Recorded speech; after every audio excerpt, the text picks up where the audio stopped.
Hello students, science vision classes में आप सभी का स्वागत है।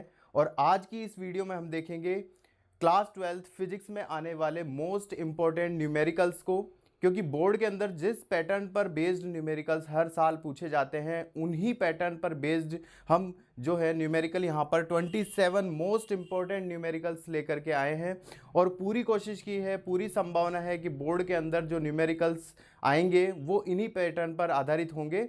तो हम इस वीडियो के अंदर उन most important patterns 27 patterns numerical के देखने वाले हैं जो क्लास 12th फिजिक्स आरबीएससी के अंदर 2026 के एग्जाम के लिए निश्चित रूप से महत्वपूर्ण साबित होंगे। तो जल्दी से हम इस वीडियो की स्टार्ट करते हैं और देखते हैं वन बाय वन करके उन मोस्ट इंपॉर्टेंट न्यूमेरिकल्स को।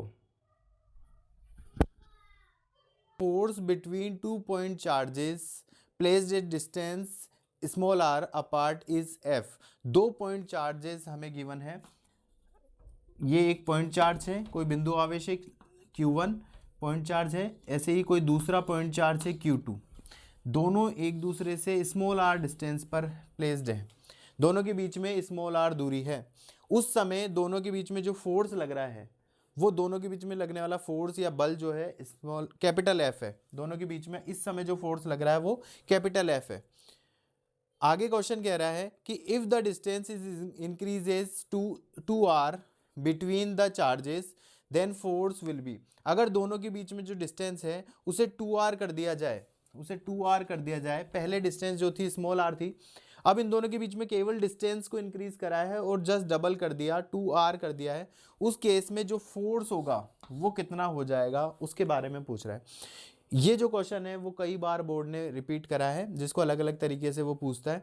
हम यहाँ पर देख लेंगे और भी तरीके कि कौन कौन से हैं जिन तरीकों से बोर्ड जो है इस क्वेश्चन को पूछता है। पहले हमें पता है कि दो चार्ज अगर हमारे पास है Q1 और Q2, दोनों के बीच में अगर डिस्टेंस स्मॉल r है तो उस समय जो दोनों के बीच में फोर्स लगता है वो फोर्स होता है F K Q1 Q2 upon r square. ये फॉर्मूला हम अच्छे से जानते हैं। दो चार्ज जो स्टेशनरी होते हैं, पॉइंट चार्ज होते हैं, उनके बीच में जब डिस्टेंस स्मॉल आर होती है तो दोनों के बीच में लगने वाला फोर्स का फॉर्मूला है F बराबर के Q1 Q2 upon r square. अब क्वेश्चन कह रहा है कि दोनों के बीच में जो डिस्टेंस है, जो दूरी है, उस दूरी को हमने r की बजाय कर दिया है 2r। तो अगर हम यहाँ पर इस r को रिप्लेस कर दें और 2r कर दें तो जो नया फोर्स है माना कि नया फोर्स F डैश है, वो फोर्स हमारा हो जाएगा K। क्योंकि चार्ज को हमने कोई चेंज नहीं करा है चार्ज में, तो Q1 और Q2 वही चार्ज रहेंगे, लेकिन जो डिस्टेंस है उसको हमने r की जगह कर दिया है 2r। तो जहाँ पर r था उसकी जगह हमने यहाँ पर रख दिया 2r और उसका स्क्वायर, तो स्क्वायर हो गया। तो ये हमारे पास बन गया K Q1 Q2 upon 2r square. इन दोनों का होल स्क्वायर करना है तो 2 का स्क्वायर होकर हमारे पास 4 आ जाएगा और r का स्क्वायर यहाँ पर r स्क्वायर आ जाएगा। अब हम देख रहे हैं इस इक्वेशन से कि के Q1 Q2 upon r square, ये जो टर्म है पूरी, ये हमारी टर्म जो है F के बराबर है। तो इसकी जगह हम F रख देंगे और अपॉन में जो 4 है वो 4 यहाँ पर आ जाएगा। तो जो नया फोर्स इन दोनों चार्ज के बीच में होगा वो फोर्स पुराने वाले फोर्स का 1/4 होगा, F अपॉन 4 होगा। तो उसके अकॉर्डिंग हमारा यहाँ पर ऑप्शन सी करेक्ट हो जाएगा, जो हमें बता देगा कि यहाँ पर चार्ज के बीच में अब जो नया फोर्स होगा वो पहले वाले फोर्स का 1/4 होगा या F/4 होगा।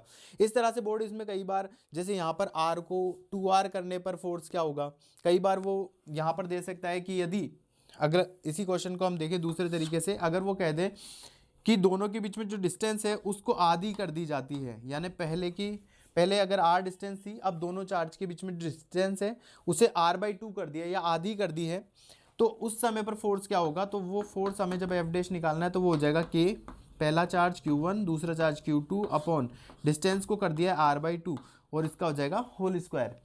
तो यहाँ पर हमको देखने को मिलेगा, यहाँ r का स्क्वायर करेंगे तो r स्क्वायर आ जाएगा और 2 का स्क्वायर 4 होगा जो कि ऊपर चला जाएगा, तो K Q1 Q2 upon r का स्क्वायर। यहाँ पर ये जो हमारा है ये पुराना वाला फोर्स है, तो हमारे पास यहाँ जो फोर्स होगा वो आ जाएगा 4 टाइम पुराने वाले फोर्स का।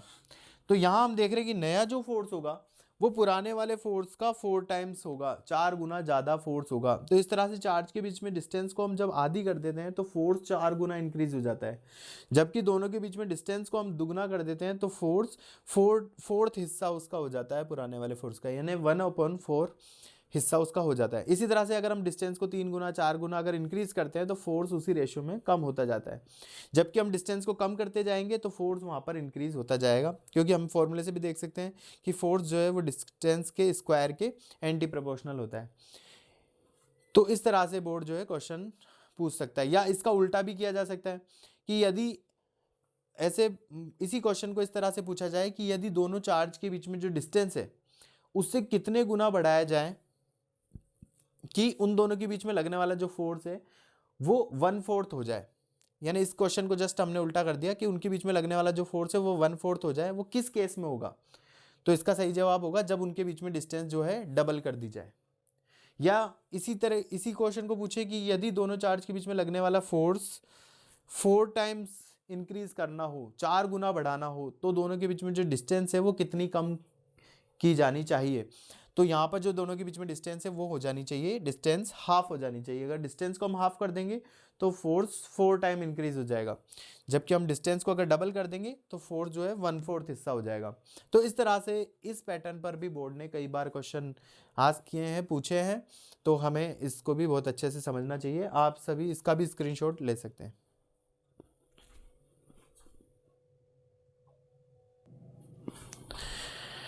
अब नेक्स्ट क्वेश्चन हम देख रहे हैं जो 2025 में बोर्ड के जो मॉडल पेपर होता है उसमें आया हुआ क्वेश्चन है, जो न्यूमेरिकल के फॉर्म में, क्योंकि हम यहाँ पर केवल न्यूमेरिकल सीरीज है हमारे पास, तो हम केवल न्यूमेरिकल्स यहाँ पर देख रहे हैं, जिनको हम कुछ ही दिनों के अंदर पूरे 13 चैप्टर के न्यूमेरिकल्स जो है कवर करेंगे।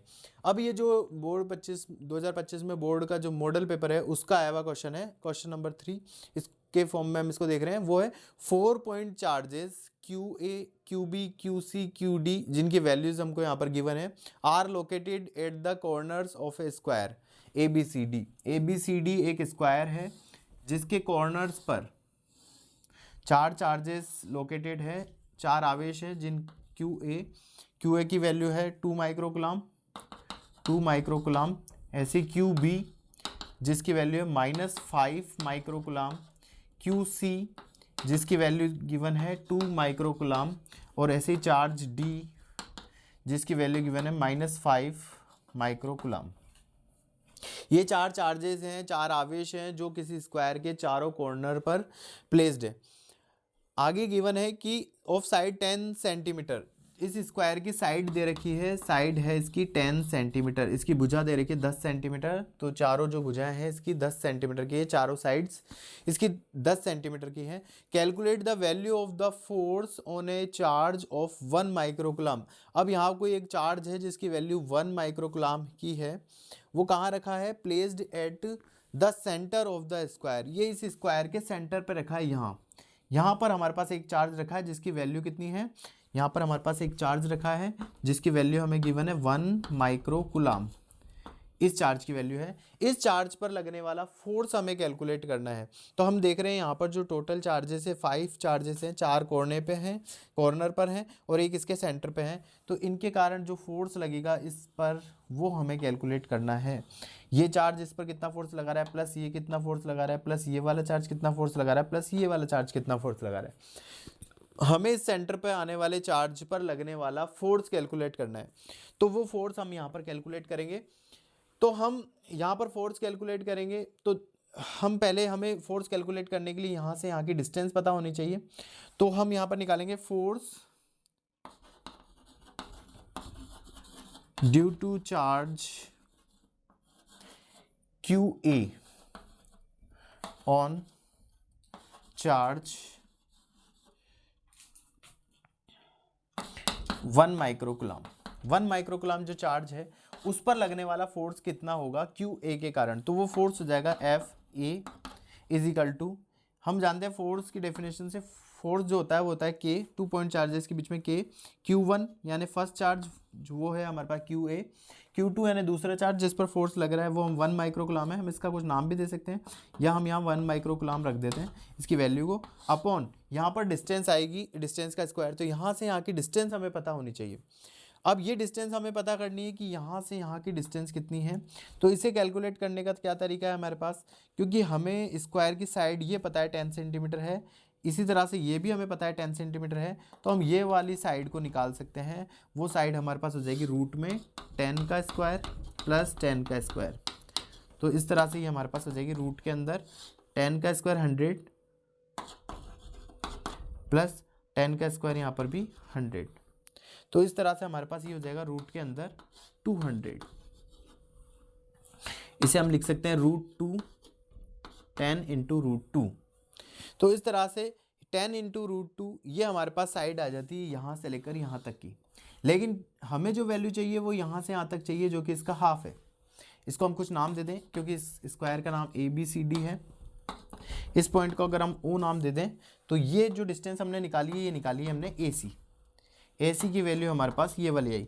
लेकिन हमें जो वैल्यू चाहिए वो हमारे पास वैल्यू है OA, और OA की वैल्यू जब इससे निकालनी है तो इस AC की वैल्यू जो है 10√2, इसको हमें डिवाइड करना होगा 2 से, क्योंकि इस पूरी डिस्टेंस को हम हाफ कर देंगे तो हमारे पास AO या OA जो है वो डिस्टेंस हमारे पास आ जाएगी। तो इस तरह से हमने ये वाली वैल्यू को फाइंड आउट कर लिया, और इसी वैल्यू का स्क्वायर हमें यहाँ रखना है OA का स्क्वायर। तो इस तरह से हमारे पास ये आंसर आ जाएगा कि QA की वैल्यू अगर हम रखें 2 माइक्रोकुलाम 1 माइक्रोकुलाम और अपॉन में OA का स्क्वायर, इसका स्क्वायर कर देंगे तो हमारे पास ये आ जाएगा 10 का स्क्वायर 100 हो जाएगा, √2 का स्क्वायर 2 हो जाएगा, और अपॉन में 2 का स्क्वायर 4 हो जाएगा। 4 को हम ऊपर ले जा सकते हैं। इस तरह से हमारे पास FA की वैल्यू ये वाली निकल करके आ जाएगी। सिमिलरली हम यहाँ पर अगर इस C वाले चार्ज के कारण QC के कारण यहाँ पर लगने वाला फोर्स निकालें, तो वो फोर्स अगर हम निकालें तो FC इजिकल टू जाएगा K। पहला चार्ज QC पर कितना चार्ज है 2 माइक्रोकुलाम, तो यहाँ 2 माइक्रोकुलाम। फिर O पर कितना चार्ज है 1 माइक्रोकुलाम, तो यहाँ 1 माइक्रोकुलाम, अपॉन दोनों के बीच में जो डिस्टेंस है OC, ये भी इस पूरे का हाफ ही है, जो इसी के सेम इक्वल होगी, क्योंकि OA और OC दोनों बराबर हैं। OA ही वैल्यू बराबर है किसके, OC के। तो सिमिलरली यहाँ पर भी OC का स्क्वायर कह दें या OA का स्क्वायर कह दें तो सेम ही चीज़ आएगी। OC कह दें या OA कह दें, तो यहाँ पर मैं OA ही लिख देता हूँ या OC लिख देते हैं, दोनों सेम ही है का स्क्वायर। तो यहाँ पर जो वैल्यू रखेंगे तो यहाँ पर एक बार हम मिला लेते हैं। यहाँ पर K की जगह K है 2 माइक्रोकुलाम है 1 माइक्रोकुलाम है, और अपॉन में जो OA था OC है, दोनों सेम है, तो यहाँ पर भी सेम ही आएगा। तो इस तरह से जो आंसर यहाँ आया है सेम यहाँ पर भी वही आंसर आ जाएगा 4K 2 microcoulomb 1 microcoulomb upon 100 into 2।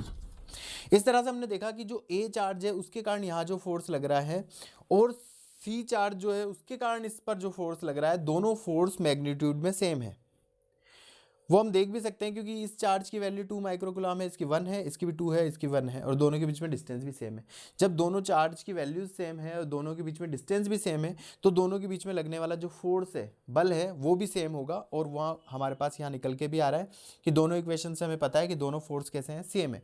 अब डायरेक्शन की बात कर लेते हैं, क्योंकि फोर्स एक वेक्टर क्वांटिटी है, सदिश राशि है, और सदिश राशियों को जो सॉल्व करते हैं तो डायरेक्शन यहाँ पर बहुत ज़्यादा इंपॉर्टेंट होती है। अब ये चार्ज पॉजिटिव चार्ज है, ये चार्ज पॉजिटिव चार्ज है, इसके कारण इस पर जो फोर्स लगेगा, पॉजिटिव चार्ज के कारण जो फोर्स लगता है, इसके कारण फोर्स देख रहे हैं, तो इसके कारण उस चार्ज पर पॉजिटिव पर रिपल्शन फोर्स लगेगा, और वो इस डायरेक्शन में लगेगा, पॉजिटिव से आउटवर्ड डायरेक्शन में फोर्स लगेगा, तो इस पर इस डायरेक्शन में फोर्स लगेगा। जबकि इस चार्ज 2 माइक्रोकुलाम का चार्ज ये भी पॉजिटिव है, ये पॉजिटिव है, दोनों के बीच में जो फोर्स लगेगा पॉजिटिव से आउटवर्ड इस डायरेक्शन में फोर्स लगेगा। तो हम देख रहे हैं इस चार्ज पर इसकी वजह से फोर्स इस डायरेक्शन में है, जबकि इसकी वजह से इस डायरेक्शन में है। दोनों के कारण जो फोर्स है एक दूसरे के अपोजिट डायरेक्शन में है, इसलिए ये दोनों फोर्स मैग्नीट्यूड में सेम और डायरेक्शन में अपोजिट होने के कारण एक दूसरे को कैंसिल आउट कर देंगे। तो हम यहाँ पर एक लाइन लिख देंगे, because force FA and FC are same in magnitude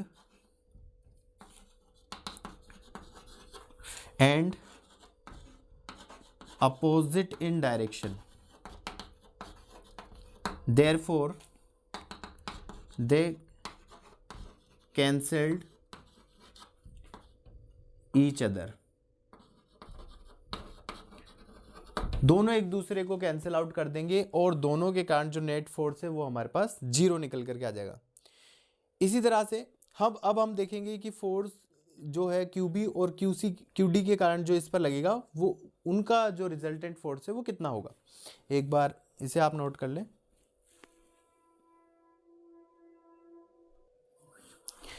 अब हम देख लेते हैं कि क्यूबी के कारण जो फोर्स लगेगा वो कितना होगा। तो force due to charge QB के क्यूबी की वैल्यू रख देते हैं। क्यूबी की वैल्यू है -5 माइक्रोकुलाम। तो -5 माइक्रोकुलाम, ऊपर चार्ज है 1 माइक्रोकुलाम अपॉन डिस्टेंस। डिस्टेंस यहाँ पर भी सेम ही रहेगी क्योंकि ये साइड 10 है, तो उसके अकॉर्डिंग ये वाली डिस्टेंस भी। तो डिस्टेंस जो है ओ बी लिख देते हैं, ओ बी का स्क्वायर। और सिमिलरली जब हम फोर्स निकालें क्यू डी के कारण, तो एफ डी के ये वाला चार्ज -5 माइक्रोकुलाम, ऊपर चार्ज 1 माइक्रोकुलाम अपॉन जो डिस्टेंस है वो हो जाएगी ओ डी। अब हमें पता है ओ डी और ओ बी बराबर है, O D is equal to O B. तो यहाँ पर भी हम ओ डी की बजाय ओ बी ही लिख सकते हैं। तो दोनों इक्वेशन को हम देखें, इक्वेट करें, तो हम देख रहे हैं कि दोनों इक्वेशन जो है मैग्नीट्यूड में सेम है। दोनों इक्वेशन मैग्नीट्यूड में सेम है, परिमाण दोनों का बराबर है। और दोनों की डायरेक्शन की बात अगर हम करें फोर्स की, तो ये नेगेटिव चार्ज होने के कारण इस पर जो फोर्स लगाएगा वो अट्रैक्टिव फोर्स लगाएगा और ये अपनी ओर इस चार्ज को अट्रैक्ट करेगा। इसी तरह से ये भी नेगेटिव चार्ज है, तो ये भी इस पर जो फोर्स लगाएगा ये इसको अपनी ओर अट्रैक्ट करेगा। तो हम देख रहे हैं इस चार्ज पर इन दोनों ही चार्ज के कारण जो फोर्स लग रहा है वो फिर से अपोजिट डायरेक्शन में है। मैग्नीट्यूड में सेम और डायरेक्शन में अपोजिट होने के कारण ये फोर्स यहाँ पर भी हम लिख देंगे, because F B, force F B and F D same है इन मैग्नीट्यूड एंड अपोजिट है इन डायरेक्शन। दिशाओं में ये एक दूसरे के अपोजिट है, जबकि परिमाण इन दोनों के समान है, इसलिए दे cancelled each other.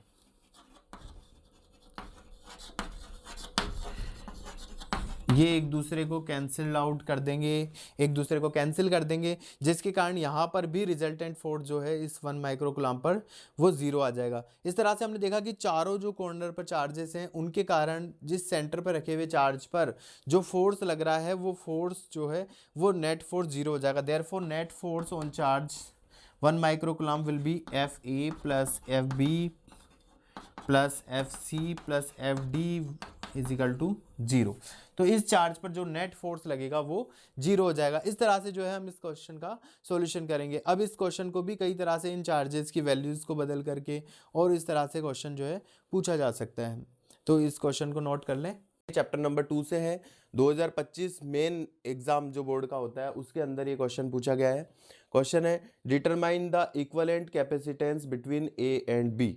A and B इसके बीच में इक्विवेलेंट कैपेसिटेंस हमें निकालना है। कैपेसिटेंस यानी धारिता हमें पूछी गई है कि हमें इक्विवेलेंट धारिता या कैपेसिटेंस जो है यहाँ पर फाइंड आउट करना है, तुल्य धारिता, ये फाइंड आउट करना है। इस तरह का जो क्वेश्चन है अक्सर बोर्ड के पेपर में देखा जाता है, जिसमें कैपेसिटर का जो है कॉम्बिनेशन है जो दो ही तरीके से हो सकता है, या तो सीरीज में या पैरेलल में। हमें इस तरह के क्वेश्चन जब भी हो तो हमें इसको 1 बाय 1 करके, जहाँ पर हमें सीरीज कॉम्बिनेशन दिख रहा है पहले हमें उसे सॉल्व करेंगे, जहाँ पैरेलल दिख रहा है उसे सॉल्व करेंगे, और इस तरह से इस क्वेश्चन को हम सॉल्व करते हैं। अब हम यहाँ देख रहे हैं कि यहाँ पर 3 कैपेसिटर है, 6 पिको फेरेड, यानी पिको का मतलब 10 की घात -12, 10⁻⁻12 फेरेड, 6 पिको फेरेड, यहाँ 1 पिको फेरेड, 2 पिको फेरेड। अब इन तीनों जो कैपेसिटर हैं इन कैपेसिटर्स में से हमें दिखाई दे रहा है कि ये दोनों कैपेसिटर्स, क्योंकि इस पॉइंट से और इस पॉइंट के बीच में ये दोनों कैपेसिटर्स आपस में पैरेलल कंबाइंड है, पैरेलल कॉम्बिनेशन के द्वारा कनेक्टेड है, तो इन दोनों कैपेसिटर को हम सॉल्व कर सकते हैं। हमें पता है कि for parallel combination of the capacitors, parallel combination जो कैपेसिटर का होता है उसमें इसका जो कैपेसिटेंस होता है, कैपेसिटेंस जो हो जाता है वो हमारे पास हो जाता है C1 प्लस C2। अगर इसकी कैपेसिटी C1 है, इसकी धारिता C1 है, इसकी C2 है, तो जो समांतर क्रम के अंदर या पैरेलल के अंदर जो कैपेसिटेंस होगा वो इनके सम के बराबर होगा। तो यहाँ आ जाएगा 1 pico farad plus 2 pico farad is equal to 3 pico farad. तो इस तरह से हमने इन दोनों कैपेसिटेंस को सॉल्व करके इसकी वैल्यू निकाल ली है, वो है 3 पिको फेरेड।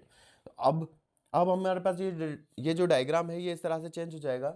ये यहाँ पर ए है, इसके साथ हमारे पास कनेक्टेड है 6 पिकोफैरेड, और ये दोनों को सॉल्व करके हमने, क्योंकि इन दोनों का जो इक्वलेंट है, इनका जो तुल्य धारिता है वो 3 पिकोफैरेड के बराबर है, तो इन दोनों कैपेसिटर को हटा करके अगर हम यहाँ पर एक कैपेसिटर लगा दें जिसकी कैपेसिटेंस 3 पिकोफैरेड है,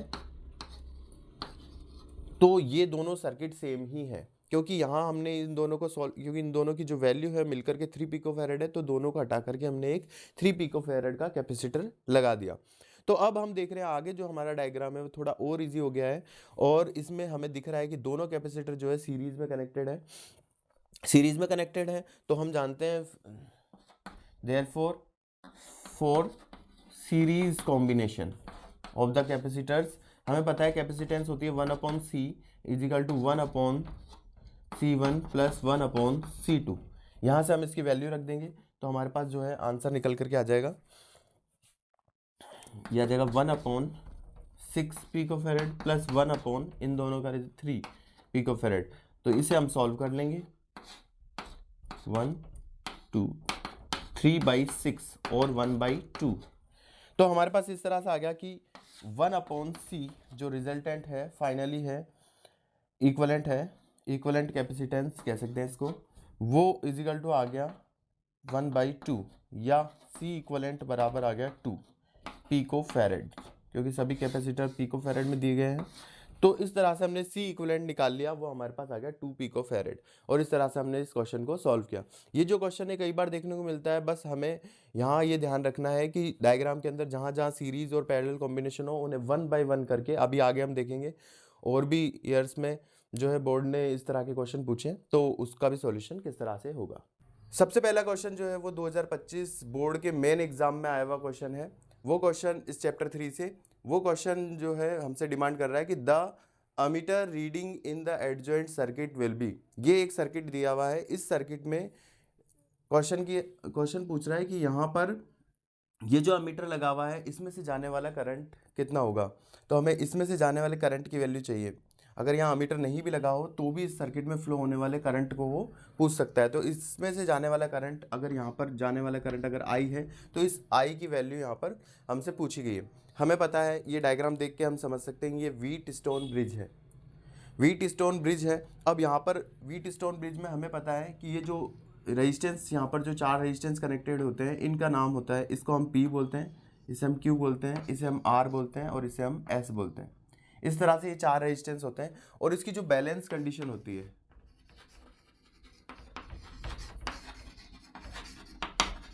इसकी बैलेंस कंडीशन के अंदर जो P/Q है वो R/S के इक्वल होना चाहिए। अगर व्हीटस्टोन ब्रिज में P/Q R/S के इक्वल है तो ये इसकी बैलेंस कंडीशन कहलाती है। अब अगर हम इसे चेक करें तो 5P/Q 5/5 और R/S यानी 5/5, हम देख रहे हैं ये दोनों एक दूसरे के इक्वल है, 1 और इधर 1, दोनों एक दूसरे के इक्वल है। इसका मतलब ये व्हीटस्टोन ब्रिज जो है बैलेंस कंडीशन के अंदर दिया गया है। और बैलेंस कंडीशन की रिक्वायरमेंट ये होती है कि बैलेंस कंडीशन जब भी यहाँ पर बनती है तो उस समय यहाँ पर आपने देखा होगा व्हीटस्टोन ब्रिज में यहाँ गैल्वेनोमीटर लगा होता है जो ये मेजर करता है कि इसमें से फ्लो होने वाली करंट ऊपर से नीचे की ओर है या नीचे से ऊपर की ओर है, उसकी डायरेक्शन को डिफाइन करता है। लेकिन जब बैलेंस कंडीशन होती है तो उस समय यहाँ से गैल्वेनोमीटर में 0 डिफ्लेक्शन शो करता है। इसका मतलब इसमें से जाने वाला करंट की वैल्यू 0 है, इसमें से कोई भी करंट फ्लो नहीं होगा। तो यहाँ से कोई, इस रेजिस्टेंस से कोई भी करंट फ्लो नहीं होगा, यानी कि ये वाला जो रेजिस्टेंस इसके सेंटर में लगा है ये कोई भी अपना इफेक्ट इस सर्किट पे नहीं डालेगा, क्योंकि इससे कोई भी करंट नहीं जा रहा। तो एक तरह से ये रेजिस्टेंस लगा हो या नहीं लगा हो, इससे सर्किट पे कोई इफेक्ट नहीं पड़ेगा। तो एक तरह से हम इस रेजिस्टेंस को यहाँ से रिमूव मान सकते हैं इस तरह से। तो ये जो हमारा सर्किट है वो कुछ इस तरह से डिज़ाइन हो जाता है, क्योंकि यहाँ से वैसे भी करंट फ्लो नहीं हो रहा है, करंट की वैल्यू 0 है क्योंकि व्हीटस्टोन ब्रिज बैलेंस कंडीशन में दिया हुआ है। तो अब सर्किट जो है हमारा कुछ इस तरह से चेंज हो जाता है। अब इस चेंज हुए हुए सर्किट के अंदर हमें यहाँ से फ्लो होने वाली करंट की वैल्यू पता करनी है। तो उसके लिए हम इस सर्किट को थोड़ा सॉल्व करेंगे। अब अगर हम इस सर्किट को ध्यान से देखें तो हमारे पास ये वाला रेजिस्टेंस और ये वाला रेजिस्टेंस दोनों एक दूसरे के सीरीज में कनेक्टेड है। सीरीज में जब ये कनेक्टेड है 5 ओम 5 ओम, तो दोनों को मिला करके हम फाइनल यहाँ पर एक नया सर्किट ड्रॉ कर सकते हैं जिसमें 5 ओम सीरीज में कनेक्टेड है, श्रेणी क्रम में कनेक्टेड है, तो इनका जो रेजिस्टेंस है वो मिलकर के हो जाएगा 10 ओम, 5 + 5। और इस तरह से ये और ये रेजिस्टेंस भी सीरीज में कनेक्टेड है, श्रेणी में कनेक्टेड है, तो इन दोनों का भी मिलाकर के जो रेजिस्टेंस है वो हमारे पास हो जाएगा 5 + 5 यानी कि 10 ओम। और रिमेनिंग सर्किट हमारे पास यहाँ है, यहाँ एमीटर कनेक्टेड है, इसमें से जो करंट फ्लो हो रही है वो हमें पता करनी है। यहाँ बैटरी कनेक्टेड है जिसका वोल्टेज 2 वोल्ट है। इस तरह से अब हम देख रहे हैं हमारे पास यहाँ दो रेजिस्टेंस आ गए और दोनों एक दूसरे के पैरेलल में कनेक्टेड है, तो हम इसे भी सॉल्व कर लेते हैं। इसका सॉल्यूशन देखें तो 10 ओम के दो रेजिस्टेंस पैरेलल में कनेक्टेड है, तो इनका रिजल्टेंट हो जाएगा 1/R बराबर 1/10 + 1/10 = 2/10 = 1/5, या यहाँ से रेजिस्टेंस इजिकल टू आ जाएगा 5। 1/R = 1/5, तो R = 5 ओम। तो दोनों मिलाकर के इनका जो रिजल्टेंट रेजिस्टेंस है दैट विल बी 5 ओम। और अब हमारे पास ये सर्किट चेंज हो गया है कुछ इस तरीके से। यहाँ 2 वोल्ट की बैटरी कनेक्टेड है और ये इस तरह से ये सर्किट हमारा कनेक्टेड हो गया है। इसमें से हमें यहाँ से फ्लो होने वाले करंट की वैल्यू चाहिए। अब हम इसमें सिंपल ओम्स लॉ अप्लाई कर सकते हैं। According to Ohm's law, Ohm's law के अकॉर्डिंग V = होता है IR। अब हमें जो जो वैल्यू पता है, यहाँ हमें पता है बैटरी का वोल्टेज 2 वोल्ट है, I करंट हमें फाइंड आउट करनी है, और इस सर्किट का पूरे का रिजल्टेंट रेजिस्टेंस जो है 5 ओम है, तो यहाँ से I = आ जाता है 2/5 एम्पियर। और इस तरह से हमने इस सर्किट में फ्लो होने वाले करंट की वैल्यू को फाइंड आउट कर लिया 2/5 एम्पियर। अब ये जो क्वेश्चन है इसका आंसर हमारे पास आ जाता है 2/5। अब जो नेक्स्ट न्यूमेरिकल है वो भी 2025 बोर्ड के मॉडल पेपर में आया हुआ न्यूमेरिकल है।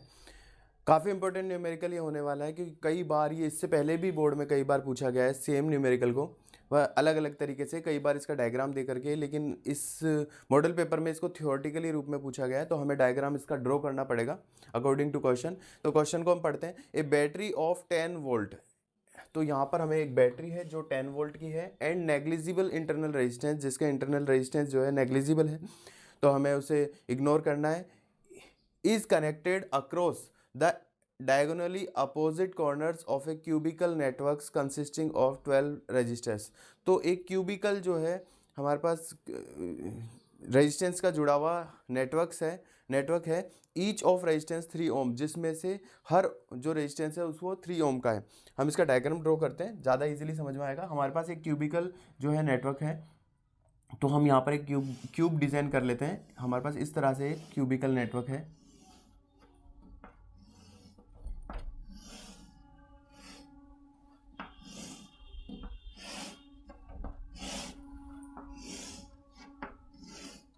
इस क्यूबिकल नेटवर्क के अंदर यहाँ हर जो इसकी साइड है उसमें रेजिस्टेंस कनेक्टेड है इस तरह से। इस साइड पर भी एक रेजिस्टेंस कनेक्टेड है, इस साइड पर भी एक रेजिस्टेंस कनेक्टेड है, इस साइड पर भी एक रेजिस्टेंस कनेक्टेड है। इसी तरह से इसकी जो 12 साइड्स हैं, जो 12 भुजाएं हैं, उन सभी भुजाओं पर रेजिस्टेंस कनेक्टेड है इस तरह से।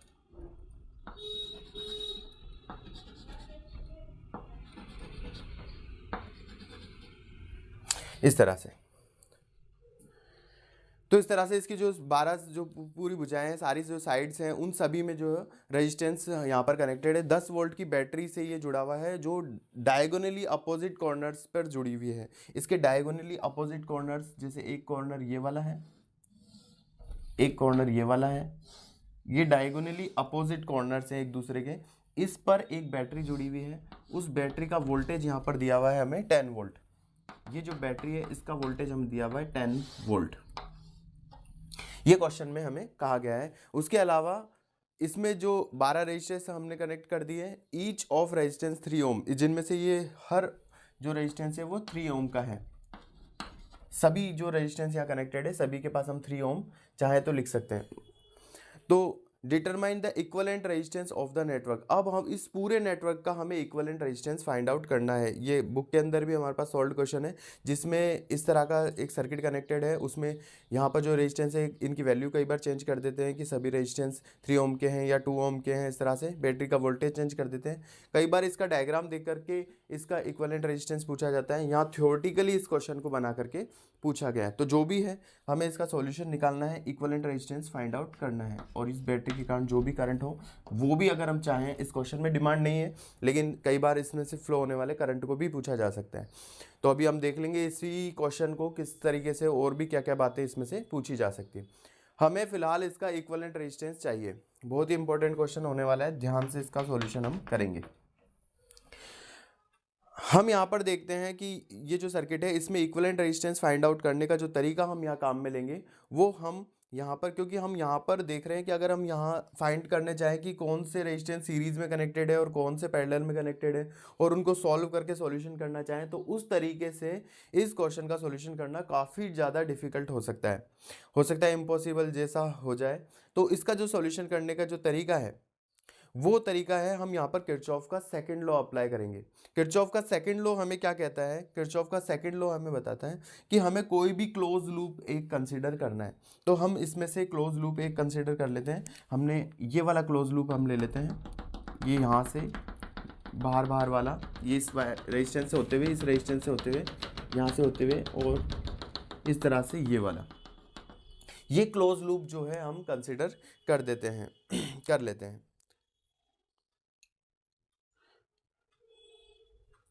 हम इसे नाम भी दे सकते हैं,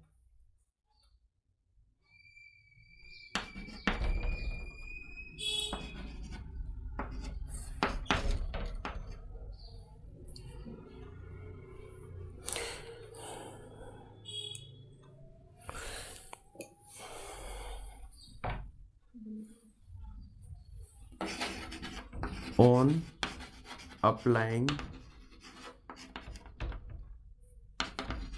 Kirchhoff's second law on loop A B C D A। इस जो लूप है इसमें हम किरचॉफ का सेकंड लॉ अप्लाई कर देते हैं जो कि वोल्टेज लॉ है। और किरचॉफ का वोल्टेज लॉ क्या कहता है हमें कि जो भी पोटेंशियल ड्रॉप हो रहा है इस क्लोज लूप के अंदर, उसका जो एल्जेब्रिक सम होगा, उसका जो बीजगणितीय योग होगा वो हमेशा 0 होगा। तो इसमें हम किरचॉफ सेकंड लॉ अप्लाई करते हैं। तो किरचॉफ सेकंड लॉ से के अकॉर्डिंग हम सर्किट में कहीं से भी चलना स्टार्ट कर सकते हैं, हमें वहाँ तक ही पहुँचना है। तो यहाँ से हम चलना स्टार्ट करते हैं। यहाँ हम जैसे ही आई करंट इसके अंदर फ्लो हो रहा है, अब आई करंट यहाँ पर आने के बाद हम देख रहे हैं यहाँ पर 3 डायरेक्शन में डिवाइड हो रहा है। पहले हमें यहाँ पर करंट का डिवाइडेशन करना होगा। तो आई करंट अगर हम चाहें तो इसमें से इजी फॉर्म बनाने के लिए इसको आई की बजाय हम 3i ले लेते हैं, क्योंकि करंट का 3 जगह डिवाइडेशन हो रहा है। तो उससे ये आई करंट यहाँ, आई करंट यहाँ और आई करंट यहाँ पर, इस तरह से जो करंट है 3i जो करंट है उसका डिवाइडेशन यहाँ पर आई और आई की फॉर्म में हो जाएगा। टोटल जो करंट है अभी भी हमारे पास 3i है। हम इसे i भी रख सकते हैं, अगर हम यहाँ i रखेंगे तो फिर इसका डिवाइडेशन i/3 और i/3 की फॉर्म में हो जाएगा। अब i/3 थोड़ा सॉल्व करने में प्रॉब्लमेटिक हो सकता है, इसलिए हमने सिंपली इसको 3i ले लिया। तो इस तरह से ये डिवाइडेशन हो जाएगा। यह i करंट जब यहाँ जाएगा, यहाँ जाने के बाद फिर से इसके पास 2 रास्ते हैं। तो ये करंट का जब डिवाइडेशन होगा तो i/2 यहाँ और i/2 यहाँ, इस तरह से हो जाएगा। और यहाँ भी ये जो आई करंट जा रहा है इसके पास भी 2 रास्ते हैं, यहाँ जाने के बाद ये इधर भी जाएगा और इधर भी जाएगा। तो ऊपर की तरफ जाने वाला करंट भी हम हाफ कर देते हैं और इधर जाने वाला करंट भी हाफ। तो इस तरह से आई करंट जो है 2 पार्ट में डिवाइड हो गया। इस तरफ जो आई करंट जा रहा है वो भी 2 पार्ट में डिवाइड होगा। तो यहाँ से ये वाला करंट भी i/2 और ये वाला करंट भी i/2 हो जाएगा। अब हम आगे देखें तो ये i/2 करंट, जैसे आई करंट यहाँ से गया, i/2 करंट यहाँ जा रहा है और इस तरफ से भी i/2 करंट यहाँ आ रहा है। तो यहाँ से i/2 करंट आ रहा है, इस तरफ से भी i/2 करंट आ रहा है। दोनों जब ऐड होंगे तो फाइनली मिलकर के आई करंट यहाँ पर चला जाएगा। इसी तरह से हम देखें इस वाली साइड पर भी i/2 करंट आ रहा है, इस वाली साइड से भी i/2 करंट आ रहा है। तो इस तरफ जब करंट जाएगा तो फाइनली आई करंट हो जाएगा। इसी तरह से अगर हम इस साइड पर देखें तो इस साइड पर हमें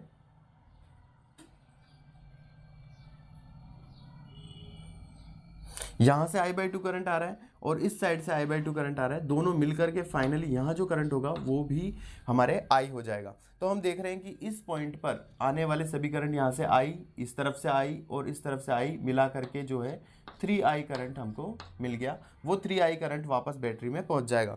तो बैटरी से जो 3I करंट यहाँ निकल रहा है उस करंट का पूरी तरह से डिस्ट्रीब्यूशन हो रहा है और उसके बाद फाइनली वापस से 3I करंट बन रहा है और बैटरी तक पहुंच रहा है।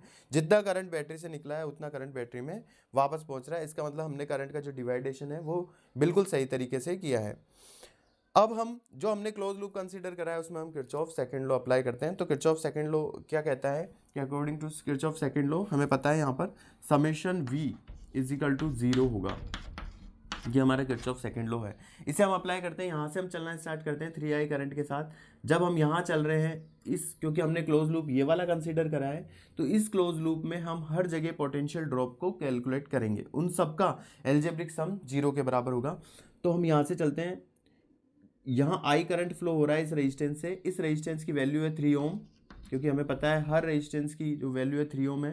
तो 3 ओम है, इसमें से फ्लो होने वाला करंट I है। तो इस पर जो पोटेंशियल बनेगा, इस पर जो वोल्टेज बनेगा V इक्वल टू होता है IR, यानी जिस रेजिस्टेंस में से जितना करंट जा रहा है वो I और इसका रेजिस्टेंस 3, तो I इंटू 3। तो इस पर जो वोल्टेज बनेगा वो बन जाएगा 3I। इस पर जो बनने वाला वोल्टेज है वो हो जाएगा 3I प्लस। नेक्स्ट हम आगे बढ़े, तो यहाँ पर जब हम इस लूप में चलते हुए आगे बढ़ते हैं, जब हम इस वाले रेजिस्टेंस पर पहुँचते हैं तो इस रेजिस्टेंस पे जो वोल्टेज बनेगा V इक्वल टू IR। अब इससे फ्लो होने वाला करंट है I/2 और इसका रेजिस्टेंस है 3 ओम, तो यहाँ बन जाएगा 3 इंटू I/2। और इस तरह से इस पर जो पोटेंशियल आया, इस पर जो वोल्टेज आया वो भी हमने कैलकुलेट करा। इसी रास्ते पर हम आगे बढ़ते हैं। जब हम यहाँ इस रेजिस्टेंस पर पहुँचते हैं तो करंट की वैल्यू हो जाती है I और इसका रेजिस्टेंस है 3, तो ये हमारे हो जाएगा 3I। नेक्स्ट जब हम इसी तरफ आगे बढ़ते हैं तो हमें कोई भी रेजिस्टेंस यहाँ फाइंड आउट नहीं होता है, हमें सीधा बैटरी से हम मिलते हैं। तो जब हम किरचॉफ के वोल्टेज लॉ को अप्लाई करें तो उसका तरीका सीधा सा हम ये ध्यान रख लें कि भाई वोल्टेज जिस रास्ते पर हम चल रहे हैं उस रास्ते पे चलते हुए हम बैटरी के जिस टर्मिनल से टकराते हैं, पहले अगर हम नेगेटिव टर्मिनल से पहले टकरा रहे हैं तो नेगेटिव टर्मिनल से पहले टकरा रहे हैं तो हमें इसको नेगेटिव में लेना होगा वोल्टेज को, तो -10, और फिर हम आगे चलेंगे और हमारा लूप कंसिडर कंप्लीट हो जाएगा। और इस तरह से हमने यहाँ पर सेकंड लॉ को अप्लाई करा, तो ये कंप्लीट होने के बाद इसका रिजल्टेंट जो है 0 के बराबर हो जाएगा। वोल्टेज लॉ में हमें ध्यान रखना है कि हम करंट की हम लूप में जिस डायरेक्शन में चल रहे हैं, हमने लूप में ऐसे चलते हुए इसको पूरा कैलकुलेट किया है, तो हमारे चलने की डायरेक्शन अगर करंट के चलने की डायरेक्शन के सेम है तो हमें ये वोल्टेज जो डेवलप हुआ इसको पॉजिटिव में लेना होगा। तो इसको हमने पॉजिटिव में लिया। यहाँ भी जब हम चल रहे हैं तो करंट की डायरेक्शन और हमारे चलने की डायरेक्शन सेम है, तो इसे भी पॉजिटिव लेंगे। फिर हम यहाँ चल रहे हैं, करंट की डायरेक्शन भी सेम है तो पॉजिटिव लेंगे। और बैटरी के जिस टर्मिनल से चलते हुए पहले टकराएंगे नेगेटिव से, तो इसे हम नेगेटिव में लेंगे। और इस तरह से हम यहाँ पर किरचॉफ का वोल्टेज लॉ अप्लाई करेंगे। अब हम इसको सॉल्व कर लेते हैं सिंपली। तो यहाँ पर हमारे पास ये सॉल्व करके आ जाएगा, इसको हम सॉल्यूशन कर लेते हैं। तो हम I वालों को सॉल्व कर लेते हैं। तो I को अगर हम कॉमन ले लें तो हमारे पास आएगा 3 + 3/2 + 3 - 10 = 0। इसे हम सॉल्व कर लें तो ये हमारे पास आ जाता है 3 + 6 2 - 10 = 0। यहाँ से हम देखें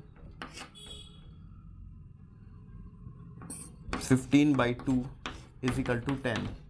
10 को उधर भेज दें तो पॉजिटिव हो जाएगा।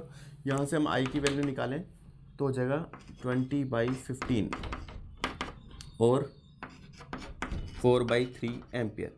और इस तरह से हमने इसे सॉल्व करके किरचॉफ वोल्टेज लॉ यहाँ अप्लाई करा, और वोल्टेज लॉ अप्लाई करके हमने इसमें फ्लो होने वाले करंट I की वैल्यू फाइंड आउट कर ली। अब हमने चूँकि बैटरी से फ्लो होने वाले करंट को 3I माना है, 3I, तो 3I माना है, जबकि हमने यहाँ I की वैल्यू निकाली है। देयरफॉर करंट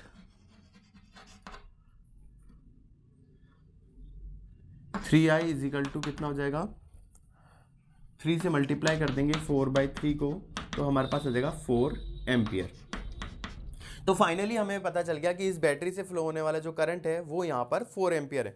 अब हमें क्या क्या बातें पता चल चुकी है कि एक बैटरी है जिसका वोल्टेज 10 वोल्ट है, उस बैटरी से फ्लो होने वाला जो करंट है वो 4 एम्पियर है।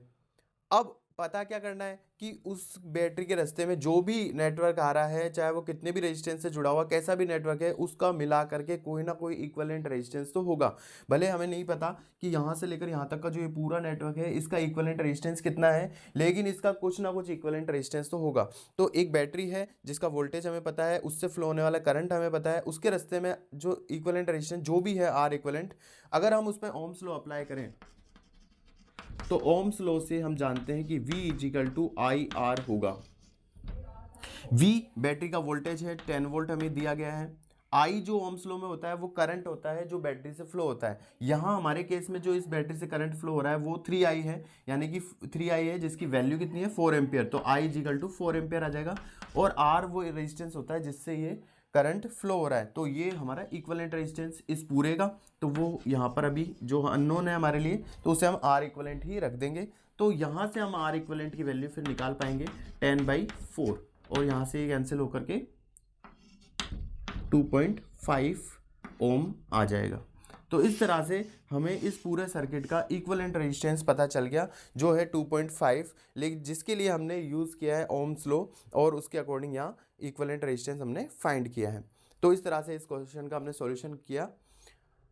अब हम बढ़ते हैं नेक्स्ट क्वेश्चन की ओर, इसे आप स्क्रीनशॉट ले सकते हैं।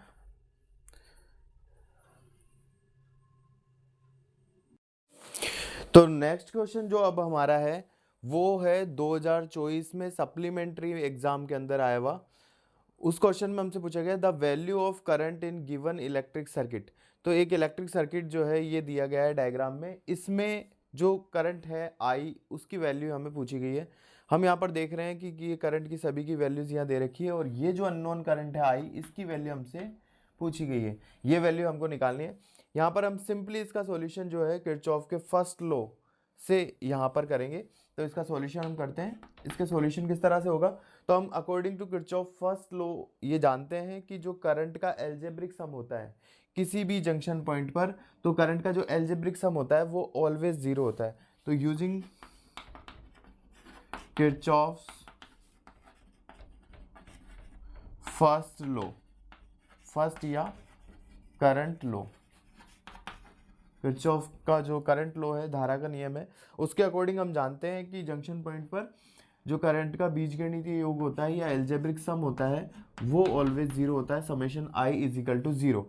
अब यहाँ पर हम देख रहे हैं कि ये वाली करंट जो है इसमें इन हो रही है, अंदर की तरफ आ रही है, ये वाली करंट भी इन हो रही है, अंदर की ओर आ रही है, और ये करंट जो है ये आउटसाइड जा रही है, इस वायर से बाहर जा रही है, ये वाली भी इससे बाहर जा रही है और ये भी इससे आउटसाइड जा रही है। तो हम यहाँ पर देख रहे हैं जितनी भी जो करंट इसमें इन हो रही है, अंदर की ओर आ रही है, उसको हम यहाँ पर पॉजिटिव में लेंगे, जैसे 1.4 एम्पियर, प्लस ये वाली करंट भी इन हो रही है तो इसे भी हम 0.8 एम्पियर पॉजिटिव में लेंगे। और जो करंट आउटसाइड जा रही है इस पॉइंट से या इससे बाहर की ओर जा रही है तो इसे हम माइनस में ले सकते हैं, लेंगे तो 0.7 एम्पियर, ये करंट भी आउट जा रही है तो माइनस 0.5 एम्पियर, और ये वाली करंट भी आउट जा रही है तो minus I equal to zero. इसे हम बोलते हैं करंट का एल्जेब्रिक सम, जिसमें करंट जितनी भी इन हो रही है, अंदर की ओर आ रही है, वो सब पॉजिटिव में लेंगे, और जो करंट आउटसाइड जा रही है उसे हम नेगेटिव में लेंगे। या इसका एक तरीका और होता है, जितनी करंट इन हो रही है, अंदर की ओर आ रही है, इनसाइड आ रही है, उनका सम, और यहाँ से आउटसाइड जाने वाली करंट, इन सब का सम जो होता है आपस में इक्वल होता है। अगर हम इसको भी राइट साइड में भेजें तो ये भी सेम वैसे ही हो जाएगा, 1.4 प्लस 0.8 इजिकल टू, ये सब वहाँ जाकर प्लस हो जाएंगे 0.7 प्लस 0.5 प्लस आई। अगर हम इसको सॉल्व करें तो हमें यहाँ पर मिलेगा 2.2 इजिकल टू 1.2 प्लस आई, या यहाँ से आई की वैल्यू निकालें तो 2.2 माइनस 1.2, और इस तरह से हमारे पास जो है आंसर आ जाएगा 1 एम्पियर। और हमने इजीली फाइंड आउट कर लिया कि आई की जो वैल्यू है 1 एम्पियर होगी, और इसका मतलब यहाँ से जाने वाली जो करंट है आई इजिकल टू, उसका आंसर हमको मिल गया, दैट इज 1 एम्पियर।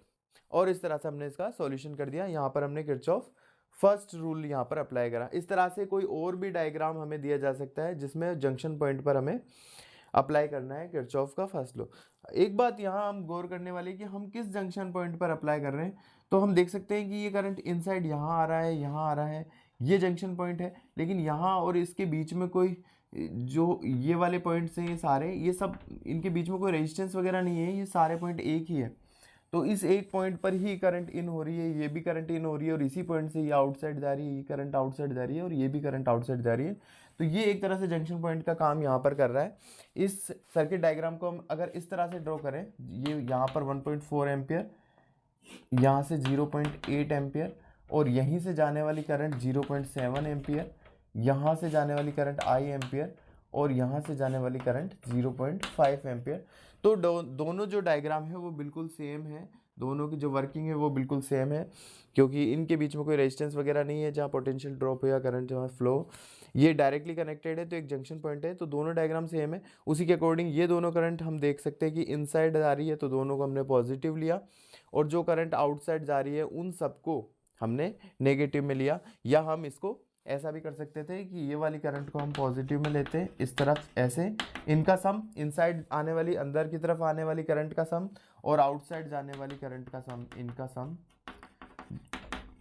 ये दोनों आपस में इक्वल होगा। इसको भी अगर हम सॉल्यूशन करेंगे तो भी हमारे आंसर जो है 1 एम्पियर आ जाएगा। दोनों में से जो तरीका आपको सही लगता है उस तरीके से इस तरह से आने वाले क्वेश्चन का सॉल्यूशन हम करेंगे। Kirchhoff first law, second law, इस पर बेस्ड न्यूमेरिकल ज़्यादातर हमें देखने को मिलते हैं।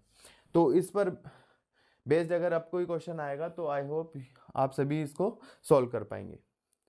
हमसे पूछ रहा है कि भाई current of 1 ampere is flowing in a coil of 10 centimetre radius. एक 10 सेंटीमीटर रेडियस की कोयल जो है हमारे पास है, जिसकी रेडियस जो है वो 10 सेंटीमीटर है, इसकी रेडियस है 10 सेंटीमीटर, और इसके अंदर जो करंट फ्लो हो रहा है कोयल में, करंट हो रहा है 1 एम्पियर। 1 एम्पियर करंट जो है इस कोयल के अंदर फ्लो हो रहा है इस तरह से, एंड 100 टर्न्स, और इस कोयल के जो नंबर ऑफ टर्न्स हैं वो 1 2 3, इस तरह से नंबर ऑफ टर्न्स जो यहाँ पर है वो है 100। हम यहाँ लिख देते हैं, इसमें number of turns is equal to है 100।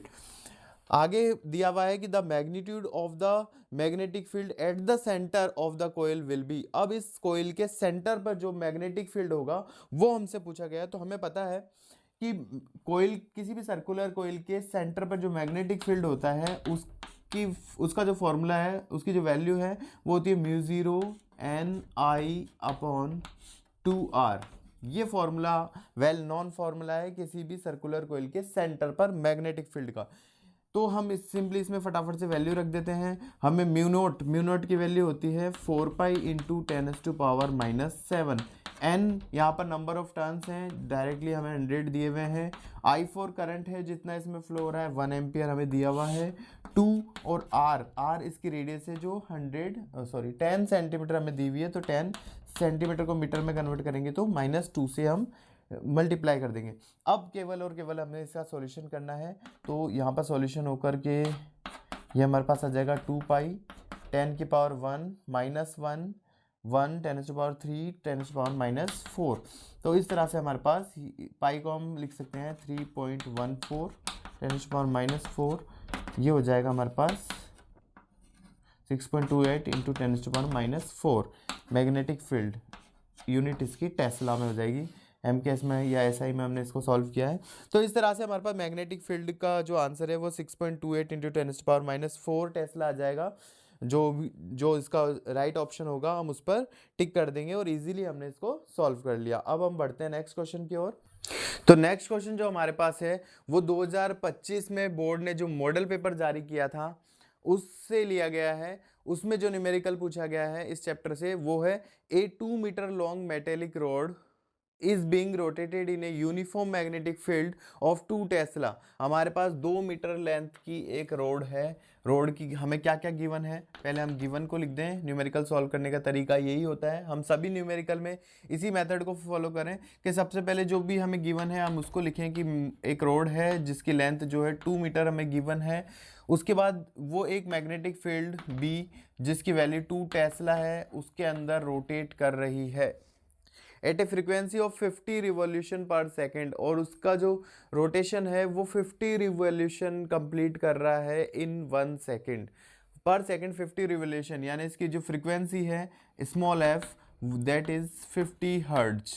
50 revolution per second, revolution per second को हम हर्ट्ज कहते हैं।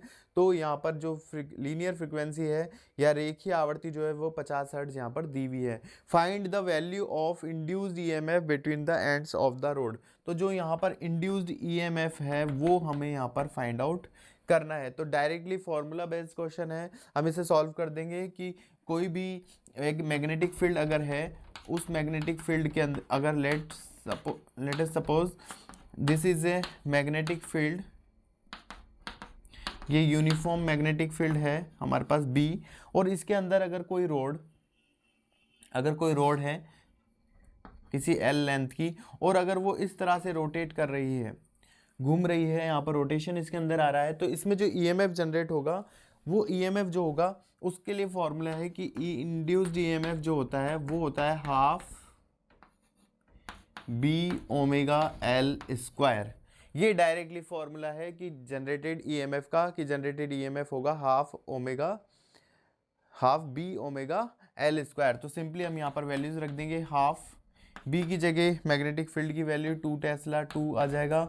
ओमेगा यहाँ पर एंगुलर फ्रिक्वेंसी है जबकि हमें लीनियर फ्रिक्वेंसी दी गई है, तो हम यहाँ से पहले फाइंड आउट कर लेंगे omega is equal to, because omega is equal to होता है 2 पाई एफ, तो हमारे पास आंसर आ जाएगा 2 पाई इंटू एफ की जगह 50। तो इस तरह से ये हमारे पास आ जाएगा 2 पाई इंटू 50 और into L square. L length है यहाँ पर 2 मीटर हमें गिवन है, तो 2 का स्क्वायर हो जाएगा। अब सिंपली हम इसको सॉल्व करके यहाँ पर आंसर निकाल लेंगे। 2 से 2 कैंसिल हो जाएगा, 2 स्क्वायर 4 हो जाएगा, 4 को 2 से मल्टीप्लाई करेंगे 8 हो जाएगा, 8 को इससे करेंगे तो 400 हो जाएगा। तो 400 इंटू पाई, हम यहाँ पर पाई की वैल्यू को भी रख देंगे, तो इसका जो है हमारे पास एग्जैक्ट आंसर यहाँ पर निकल के आ जाएगा 3.14, और फिर हम इसको मल्टीप्लाई करके आगे सॉल्व कर लेंगे। तो इस तरह से जो है हमारा फाइनली ईएमएफ का जो है आंसर यहाँ पर आ जाएगा। तो ये जो जनरेटेड ईएमएफ है, और ईएमएफ की यूनिट वोल्ट होती है, इलेक्ट्रोमोटिव फोर्स है, पर ये जो वोल्टेज में होता है तो इसकी यूनिट वोल्ट के अंदर हमारा आंसर आ जाएगा। जब भी हमारे आंसर आए तो न्यूमेरिकल के अंदर यूनिट का जरूर हम ध्यान रखें, विशेष करके जब गिवन होती है जो भी टर्म्स, उसमें देख लें कि वो सारा एक ही सिस्टम में होनी चाहिए। एमकेएस में या एएसआई में हम सॉल्व कर रहे हैं तो एक ही सिस्टम ऑफ यूनिट होना चाहिए। दूसरा, जब इनकी वैल्यू को रख के हम सॉल्व करते हैं, जब हमारे पास आंसर आ जाए तो उसकी जो यूनिट हो उस यूनिट को भी यहाँ पर हम जरूर से लगाएं, और क्वेश्चन को सिस्टमेटिक अगर हम सॉल्व करेंगे, जहाँ डायग्राम की ज़रूरत हो डायग्राम भी बनाएं, क्वेश्चन में गिवन हो तभी बनाए, ऐसा जरूरी नहीं है। हमें भी क्वेश्चन के अकॉर्डिंग जो डायग्राम की जब रिक्वायरमेंट हो तो हमें उस डायग्राम को भी बनाना है, जो गिवन चीज़ें हैं उन्हें भी हमें लिखना है, और फिर फॉर्मूला भी जो हम नोन है कि because we know that the generated EMF will be this, और इस तरह से हमें बताना है, उसमें वैल्यू पुट करनी है, सॉल्यूशन करना है, आंसर निकालना है, यूनिट लिखना है। ऐसा कंप्लीट लिखने पर ही हमें जो है पूरे मार्क्स दिए जाते हैं, क्योंकि बोर्ड में हर स्टेप के मार्क्स होते हैं और उसी के अकॉर्डिंग जो है कॉपी यहाँ पर चेक होती है। तो हम इस चीज़ का विशेष करके ध्यान रखें। अब हम बढ़ेंगे नेक्स्ट क्वेश्चन की ओर। तो नेक्स्ट जो हमारे पास क्वेश्चन है वो भी 2025 में बोर्ड ने जो मॉडल पेपर जारी किया था उसी में से लिया गया क्वेश्चन है, और ये पहले भी बोर्ड में कई बार पूछा गया है। तो इस क्वेश्चन को भी ध्यान से देखिए, काफ़ी इंपॉर्टेंट जो ये क्वेश्चन होने वाला है, और हमारी जो अंडरस्टैंडिंग है वो भी और ज़्यादा इसके अंदर क्लियर होने वाली है, न केवल इस क्वेश्चन में बल्कि मैग्नेटिक फील्ड से रिलेटेड भी। तो हम देखेंगे, ये क्वेश्चन में पूछा है predict the polarity of the capacitors. हमें ये जो कैपेसिटर है यहाँ पर ए बी जो कैपेसिटर है, इसकी पोलरिटी को बताना है, इसकी ध्रुवता को बताना है, हमें बताना है इसकी कौन सी जो प्लेट है, कैपेसिटर में 2 पैरेलल प्लेट्स होती है, इसकी कौन सी प्लेट जो है पॉजिटिव बनेगी और कौन सी प्लेट जो है नेगेटिव बनेगी। In the situation described bye given diagram. इस जो सिचुएशन इस डायग्राम में दी है उस सिचुएशन को देख करके हमें इसकी पोलरिटी जो है डिफाइन यहाँ पर करनी है, और इसका सॉल्यूशन हमें करना है। हम देख रहे हैं कि यहाँ पर जो है एक कॉइल इसके बीच में रखी गई है, और यहाँ पर दोनों साइड जो है एक एक मैग्नेट है। हम देख रहे हैं इस मैग्नेट में जो इसका एन सिरा है, एन जो साइड है, उसे मूव करके हम इस कॉइल के पास लेकर के आ रहे हैं। अब जब हम इसके पास में लेकर के आ रहे हैं एन साइड को, तो हमें पता है कि इसमें जो ईएमएफ जनरेट होगा वो हमेशा उस चीज का अपोज करेगा जिससे वो जनरेट हुआ है। ये जनरेट हुआ है इस एन के पास आने से, तो ये इसका अपोज करना मतलब एन को दूर भेजने की ट्राई करेगा, और एन को दूर भेजने के लिए इसे खुद को भी बनना होगा एन। तो ये बनेगा एन, एन का मतलब हो गया इसका इस साइड, ये जो वाला जो फेज है उसमें एन यानी कि एंटी क्लॉकवाइज करंट फ्लो होगी, एंटी क्लॉकवाइज इस तरह से ए से लेकर बी तक ऐसे एंटी क्लॉकवाइज जो है इस सर्किल के अंदर करंट फ्लो होगी, यानी कि ऐसे करंट फ्लो होगी। अब हम दूसरी साइड से अगर हम देखें तो दूसरी साइड से जब हम इस साइड से मैग्नेट को पास में लेकर आ रहे हैं और उसका सिरा यहाँ वाला एस सिरा है, एस सिरे को पास लेकर आ रहे हैं, तो उसका भी यहाँ पर अपोज होगा, और उसका जब अपोज होगा तो उसके कारण यहाँ पर जो है करंट बनेगी वो एस ही बनेगी, एस का अपोज करेगी। और हमें पता है अगर हमारे सामने एक कोयल रखी है और यहाँ पर अगर मैं उस कोयल को, अगर यहाँ सामने कोयल रखी है और मैं वहाँ पर कह रहा हूँ कि इस मेरी तरफ से देखने पर मुझे करंट एंटी क्लॉकवाइज दिखाई दे रही है ये वाली, तो इसी समय पर ये एंटी क्लॉकवाइज करंट अगर कोई व्यक्ति दूसरी तरफ से अगर उसी करंट को देखेगा तो उसे वो क्लॉकवाइज दिखाई दे रही होगी। तो ये एस की वजह से जो क्लॉकवाइज करंट बनेगी वो राइट हैंड साइड से देखने पर क्लॉकवाइज दिखेगी और लेफ्ट हैंड साइड से देखने पर एंटी क्लॉकवाइज दिखेगी, यानी दोनों ही सिचुएशन के अंदर करंट की जो डायरेक्शन है वो यही रहने वाली है। और अगर करंट की डायरेक्शन ये एंटी क्लॉकवाइज इस तरफ रह रही है, इसका मतलब करंट यहाँ से चल रहा है और इस तरफ जा रहा है, और तो करंट की डायरेक्शन हम जानते हैं ऑलवेज पॉजिटिव टू नेगेटिव होती है, तो इसकी जो ए प्लेट है वो पॉजिटिव होगी और ये वाली प्लेट नेगेटिव होगी। इस तरह से हमने इस कैपेसिटर की जो पोलरिटी है, ध्रुवता है, उसको डिफाइन कर दिया कि इसकी ए जो प्लेट होगी that will be positive and जो बी प्लेट होगी दैट विल बी नेगेटिव। ये किस वजह से हो जाएगी, तो करंट के अगर इस वाली साइड से देखें तो करंट के एंटी क्लॉकवाइज होने के कारण। और इस तरह से हमने यहाँ पर पोलरिटी डिफाइन कर दी। पोलरिटी के अलावा अगर इस कोयल में फ्लो होने वाले करंट की डायरेक्शन हमसे पूछी जाती है कि लेफ्ट साइड से देखने पर कैसी होगी तो एंटी क्लॉकवाइज होगी, राइट साइड से देखने पर कैसी हो जाएगी तो क्लॉकवाइज यहाँ पर हो जाएगी। नेक्स्ट जो क्वेश्चन है वो 2024 में जो बोर्ड ने मॉडल पेपर जारी किया था अपनी वेबसाइट पर, उसमें से लिया गया है, न्यूमेरिकल है। वो क्वेश्चन हमें आस्क कर रहा है कि if 2 ampere current flows in the primary coil reduces to 0 in 5 millisecond. अगर कोई एक कोयल है जिसे हम प्राइमरी कोयल बोल रहे हैं, उसमें करंट की वैल्यू स्टार्टिंग हमें गिवन है कि उस प्राइमरी कोयल में करंट की वैल्यू जो स्टार्टिंग में है वो करंट की वैल्यू है 2 एम्पियर, और ये रिड्यूस होकर के हो जाती है 0 एम्पियर।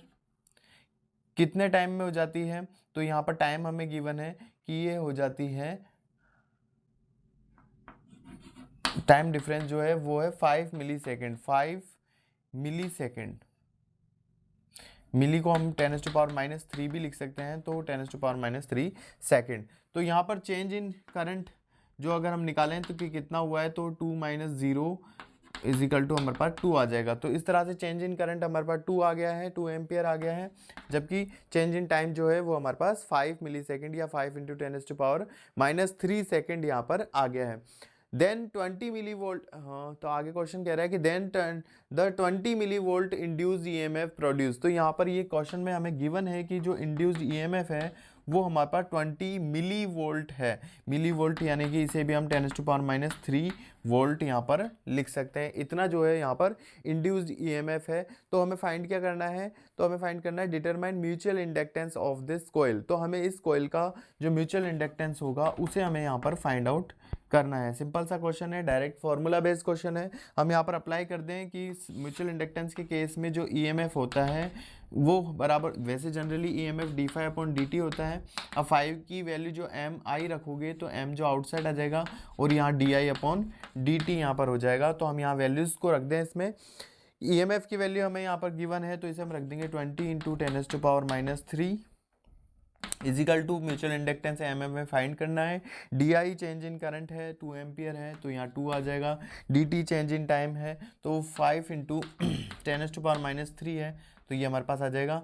तो इससे हमारे पास म्यूचुअल इंडक्टेंस एम का जो वैल्यू है वो हो जाएगी 20 × 10⁻³ × 5 × 10⁻³ और हम इसको सिंपली सॉल्व कर लेंगे। 2 से 10 टाइम कट जाएगा, 5 और 10 को मल्टीप्लाई करेंगे तो हमारे पास 50 आ जाएगा इंटू 10⁻³ तो जो नेक्स्ट क्वेश्चन हमारा न्यूमेरिकल का है वो 2025 में बोर्ड के द्वारा जो मॉडल पेपर जारी किया गया था उससे लिया गया है।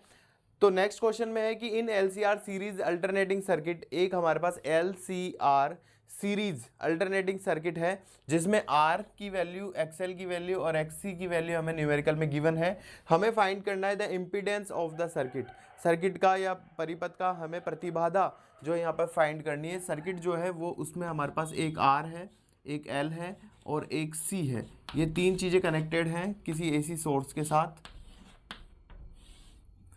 आर की जो वैल्यू है 25 ओम गिवन है, एक्सएल की वैल्यू 212 ओम गिवन है और एक्सी की वैल्यू भी 212 ओम हमें गिवन है।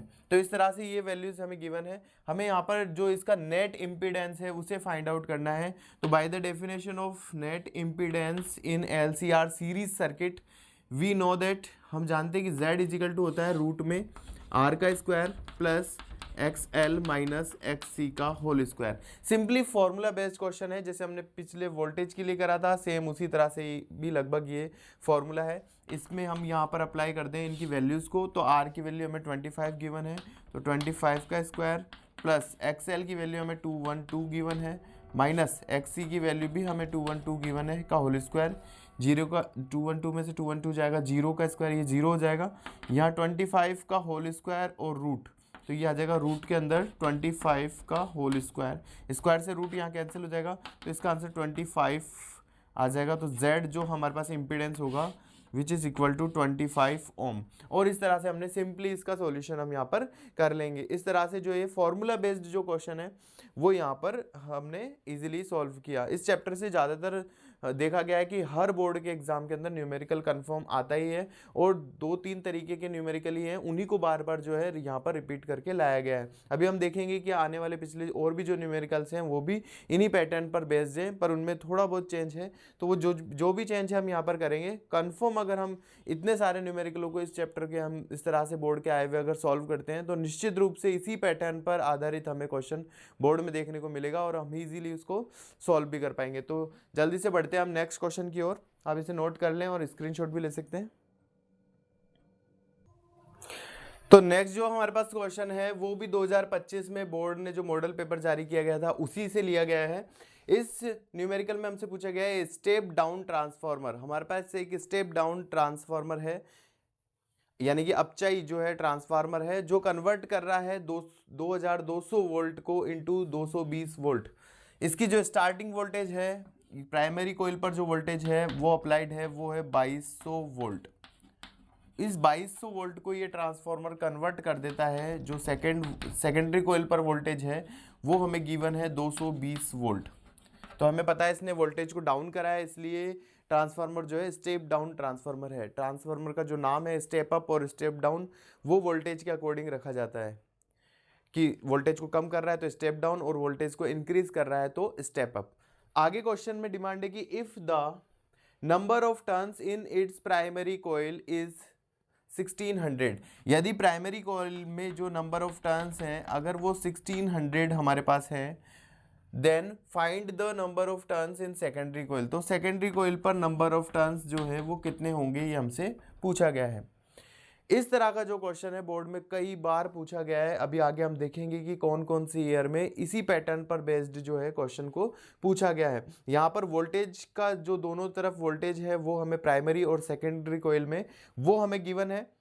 एक तरफ जो प्राइमरी कोइल में नंबर ऑफ टर्न्स गिवन है और सेकेंडरी कोइल में नंबर ऑफ टर्न्स हमसे पूछे गए हैं। सेम पैटर्न पर बेस्ड अगर हमें एक साइड करंट की वैल्यू गिवन हो कि प्राइमरी कोइल में फ्लो होने वाला करंट इतना है, तो हम सेकेंडरी कोइल में जो करंट है वो कितना होगा। तो यहाँ जो तीन बातें हैं वोल्टेज, नंबर ऑफ टर्न्स और करंट, इन तीनों में एक रिलेशन होता है, बड़ा ही मोस्ट इंपॉर्टेंट रिलेशन है V1/V2। जो वोल्टेज का रेशो होगा प्राइमरी कोइल में और सेकेंडरी कोइल में वो इक्वल होता है नंबर ऑफ टर्न्स के in primary coil and secondary coil. इन दोनों में चीज़ें जो है सेम आती है, 1-1 वाले ऊपर और 2-2 वाले नीचे। लेकिन जब हम करंट के लिए इक्वेशन लिखते हैं तो वो जस्ट इसका उल्टा आती है।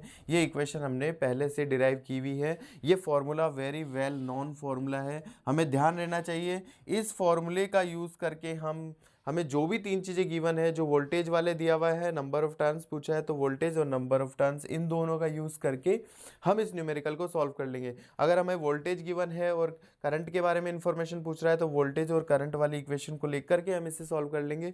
और अगर हमें नंबर ऑफ टर्न्स गिवन है, करंट के बारे में पूछ रहा है तो हम नंबर ऑफ टर्न्स और करंट इन दोनों इक्वेशन को लेकर के सॉल्व कर लेंगे। इन्हीं में से जो है आपस में चीज़ें पूछी जाती है और बार बार बोर्ड ने इस क्वेश्चन को हमसे पूछा है। फिलहाल इस क्वेश्चन में हमारे पास वोल्टेज है और नंबर ऑफ टर्न्स के बारे में इंक्वायरी की गई है, तो हमें वोल्टेज और नंबर ऑफ टर्न्स को लेना है। तो हमारे पास फॉर्मूला बन जाएगा V1/V2 is equal to N1/N2। इस फॉर्मूले का हम यहाँ पर यूज़ कर लेंगे। हमें V1/V2, V1 हमारे पास है 2200 अपॉन V2 हमारे पास है 220 इज इक्वल टू N1 हमें गिवन है 1600 और N2 हमें फाइंड आउट करना है। तो सिंपली हम यहाँ से इससे ये कट जाएगा 10 टाइम्स, N2 की वैल्यू निकालें, N2 को हम इधर ले आएंगे और 10 से उस तरफ डिवाइड हो जाएगा, तो हमारे पास ये जो है 160 टर्न्स आ जाएंगे। तो इस तरह से जो सेकेंडरी कोइल्स पे नंबर ऑफ टर्न्स कितने होने चाहिए हमसे पूछा गया है, तो हमारे पास number of turns in secondary coil will be 160। तो हमारे पास जो सेकेंडरी कोइल है उसमें नंबर ऑफ टर्न्स जो है 160 होंगे। इस तरह से जो है हमने इस क्वेश्चन को सॉल्व कर लिया। आप इसे नोट कर लें। हम बढ़ते हैं नेक्स्ट क्वेश्चन की ओर। तो अब जो हमारे पास नेक्स्ट क्वेश्चन है वो भी 2025 बोर्ड मॉडल पेपर में हमसे पूछा गया था। वो क्वेश्चन है कि द पावर फैक्टर, अब हमें पावर फैक्टर जो है वो बोला गया है कि of a pure capacitive circuit is. अब हमको प्योर एक सर्किट है, एसी सर्किट है जो प्योर कैपेसिटिव है, इसका मतलब उसमें एसी सोर्स के अलावा जो कंपोनेंट कनेक्टेड है वो केवल और केवल कैपेसिटर ही कनेक्टेड है, संधारित्र ही कनेक्टेड है। इसका मतलब यहाँ पर एक कैपेसिटर है और वो एक एसी सोर्स से कनेक्टेड है। इस तरह का जो है एक अरेंजमेंट हमारे पास है।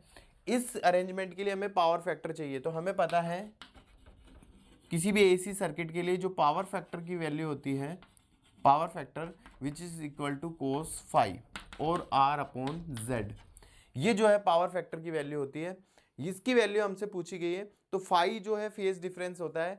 अब हम जानते हैं कि जो प्योर कैपेसिटिव सर्किट होता है, जो प्योर कैपेसिटिव सर्किट होता है उसके लिए जो फाई की वैल्यू होती है, जो फेज डिफरेंस की वैल्यू होती है, जो करंट और वोल्टेज के बीच में फेज डिफरेंस होता है, वो फाई इज इक्वल टू π/2 होता है। For because we know that phi is equal to π/2 for pure capacitive circuit। और इनमें से भी अगर हम बात करें कि करंट आगे होता है या वोल्टेज आगे होता है, तो इसमें जो करंट है वो π/2 आगे होता है वोल्टेज से कैपेसिटर के अंदर। तो अभी फिलहाल हमको केवल फेज डिफरेंस चाहिए, तो π/2 जो है फेज डिफरेंस इसमें रहता है प्योर कैपेसिटिव सर्किट में। तो सिंपली हम इसको यहाँ अप्लाई कर दें तो हमारे पास जो पावर फैक्टर है वो जो कोस फाई होता है, फाई की जगह हम वैल्यू रख दें π/2, तो कोस π/2 होता है 0। तो प्योर कैपेसिटिव सर्किट के लिए जो पावर फैक्टर की वैल्यू है दैट इज 0, तो उसकी जो वैल्यू है 0 होगी। यहाँ पर एक बात और मैं बताना चाहूँगा, नोट डाल के हम यहीं पर नोट कर लें कि अगर हमसे पावर फैक्टर ही पूछा जाए फॉर प्योर इंडक्टिव सर्किट, अगर हमारे पास जो सर्किट है वो अगर प्योर इंडक्टिव सर्किट हो, इसका मतलब उसमें केवल और केवल L ही कनेक्टेड हो, एसी सोर्स के साथ केवल और केवल एक इंडक्टर कनेक्टेड हो, L ही कनेक्टेड हो, तो इस केस में भी जो फाई की वैल्यू होती है वो π/2 ही होती है। इसमें जो करंट होता है वो वोल्टेज से π/2 पीछे होता है।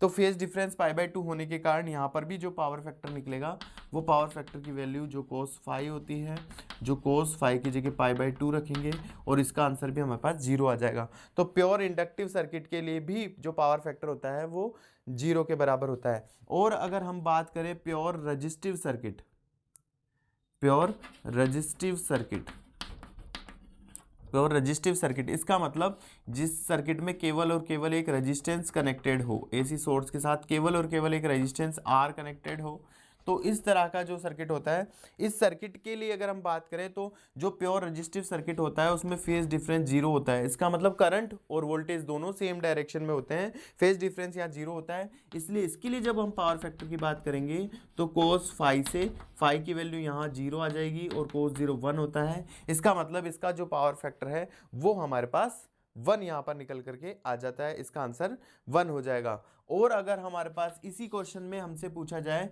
कि यदि रेजोनेंस कंडीशन है इन LCR सर्किट, अगर हमारे पास कोई LCR सर्किट है जिसमें रेजोनेंस की कंडीशन अप्लाई हो रखी है, रेजोनेंस यानी अनुनाद की कंडीशन अप्लाई हो रखी है, तो हम जानते हैं कि अनुनाद की कंडीशन में जो LCR सर्किट है वो बिहेव करता है as a pure resistive circuit. जो LCR सर्किट है वो ऐसे बिहेव करता है जैसे वो केवल और केवल प्योर रेजिस्टिव सर्किट है, क्योंकि रेजोनेंस की कंडीशन के लिए XL और XC दोनों बराबर होते हैं, जिसके कारण जो इम्पीडेंस है वो R के इक्वल हो जाता है। इसलिए LCR सर्किट रेजोनेंस के केस में प्योर रेजिस्टिव सर्किट की तरह बिहेव करता है। और जब वो प्योर रेजिस्टिव सर्किट की तरह बिहेव करेगा तो उसके भी करंट और वोल्टेज के बीच में जो फेज डिफरेंस है फाई इजिकल टू हमारे पास 0 आ जाएगा, और उसका भी जो पावर फैक्टर है जो cos फाई होता है वो cos 0 होने के कारण 1 हो जाएगा। तो रेजोनेंस की कंडीशन में LCR सर्किट का भी पावर फैक्टर जो है हमारे पास 1 होता है। इस तरह से हमसे क्वेश्चन में प्योर कैपेसिटिव के लिए, प्योर इंडक्टिव के लिए, प्योर रेजिस्टिव के लिए या रेजोनेंस LCR सर्किट के लिए किसी के लिए भी पावर फैक्टर हमसे पूछा जाए तो हम सिंपली उनका जो फेज डिफरेंस होता है उन्हें ध्यान में रखते हुए सभी की पावर फैक्टर की वैल्यूज को इजीली हम यहाँ पर फाइंड आउट कर सकते हैं। सॉल्यूशन करते हैं। तो क्वेश्चन है an object is placed at 15 centimetre in front of A concave mirror. तो हमारे पास जो है एक कॉनकेव मिरर है, हमें पता है जो कॉनकेव या अवतल दर्पण होता है, कॉनकेव मिरर जो होता है वो इस तरह का होता है। यहाँ पर हमने पेंट किया हुआ है और ये जो साइड है इसकी ग्लास वाली साइड है। इसके सामने फ्रंट में रखा है 15 सेंटीमीटर पर एक ऑब्जेक्ट। तो इसके सामने यानी ग्लास के सामने, तो इसके सामने या 15 सेंटीमीटर पर यहाँ हम सपोज करते हैं यहाँ कोई ऑब्जेक्ट रखा है जिसकी डिस्टेंस कितनी गिवन है 15 सेंटीमीटर हमें गिवन है। क्योंकि हम लेंस से ये या इस मिरर से जो है लेफ्ट साइड में इसको मेज़र कर रहे हैं, हमें पता है कि जब हम इससे लेफ्ट साइड मेज़र करने जाते हैं और यहाँ से जो लाइट है वो इस डायरेक्शन में जाएगी तभी इमेज फॉर्म होगी, ग्लास की साइड लाइट इधर जाएगी। हम इसको मेज़र करने के लिए इस डायरेक्शन में चल रहे हैं जो कि लाइट के अपोजिट है, इसलिए ये जो डिस्टेंस है ऑब्जेक्ट की, तो ऑब्जेक्ट की डिस्टेंस को हम u से अगर रिप्रेजेंट करें तो उसे हम नेगेटिव लेंगे अपोजिट डायरेक्शन में जाने के कारण। तो ये जो डिस्टेंस है वो आ गई हमारे पास -15 सेंटीमीटर। तो ये हमें डिस्टेंस गिवन है। उसके बाद at of radius of curvature 20 centimetre. तो ये जो कॉनकेव मिरर है इसका रेडियस ऑफ कर्वेचर जो है वो 20 सेंटीमीटर हमें गिवन है। रेडियस ऑफ कर्वेचर जब कॉनकेव का लेते हैं, क्योंकि कॉनकेव को अगर हम जिस स्फेयर से मिलकर के बना हुआ मानेंगे तो उसका जो रेडियस ऑफ कर्वेचर जो उसका सेंटर होगा वो यहाँ कहीं होगा या यहाँ कहीं भी होगा। तो उसकी जब इससे हम डिस्टेंस निकालेंगे तो इससे उसकी डिस्टेंस के लिए भी हमें लेफ्ट साइड में आना पड़ेगा, तो वो डिस्टेंस भी नेगेटिव में होगी। तो ये डिस्टेंस जो रेडियस ऑफ कर्वेचर है ये भी हम माइनस के अंदर हम लेंगे। नेक्स्ट हमसे पूछा गया determine the position and nature of image. तो जो इमेज बनेगी उसकी पोजीशन और नेचर के बारे में हमें बताना है। बड़ा ही सिंपल सा क्वेश्चन है, डायरेक्ट फॉर्मूला बेस्ड क्वेश्चन है। हम इसका सॉल्यूशन देखेंगे। हमें पता है कि रेडियस ऑफ, अगर हम फोकल लेंथ की वैल्यू या फोकल लेंथ की बात करें तो हम जानते हैं फोकल लेंथ जो होती है रेडियस ऑफ कर्वेचर के हाफ के बराबर होती है। तो इसमें हम -20 जो कि r की वैल्यू है 2 से डिवाइड कर देंगे तो -10 सेंटीमीटर जो है यहाँ पर फोकल लेंथ जो है इसकी आ जाएगी। अब हम जानते हैं यूजिंग लेंस फार्मूला जो है वो होता है 1/f बराबर 1/v प्लस 1/u। तो यहाँ पर हम इसकी वैल्यूज रख दें तो 1/f, f की जगह आ जाएगा -10 बराबर 1/v, v की वैल्यू हमें फाइंड करनी है प्लस 1/u, u की वैल्यू हम रखें तो -15। तो अगर हम इसका सॉल्यूशन देखें तो इसका सॉल्यूशन हम करेंगे तो 1/v की जो वैल्यू है वो निकल करके हमारे पास आ जाएगी। ये माइनस का 1/15 इधर आएगा तो प्लस का हो जाएगा, तो प्लस का 1/15 और यहाँ पर माइनस का 1/10 है।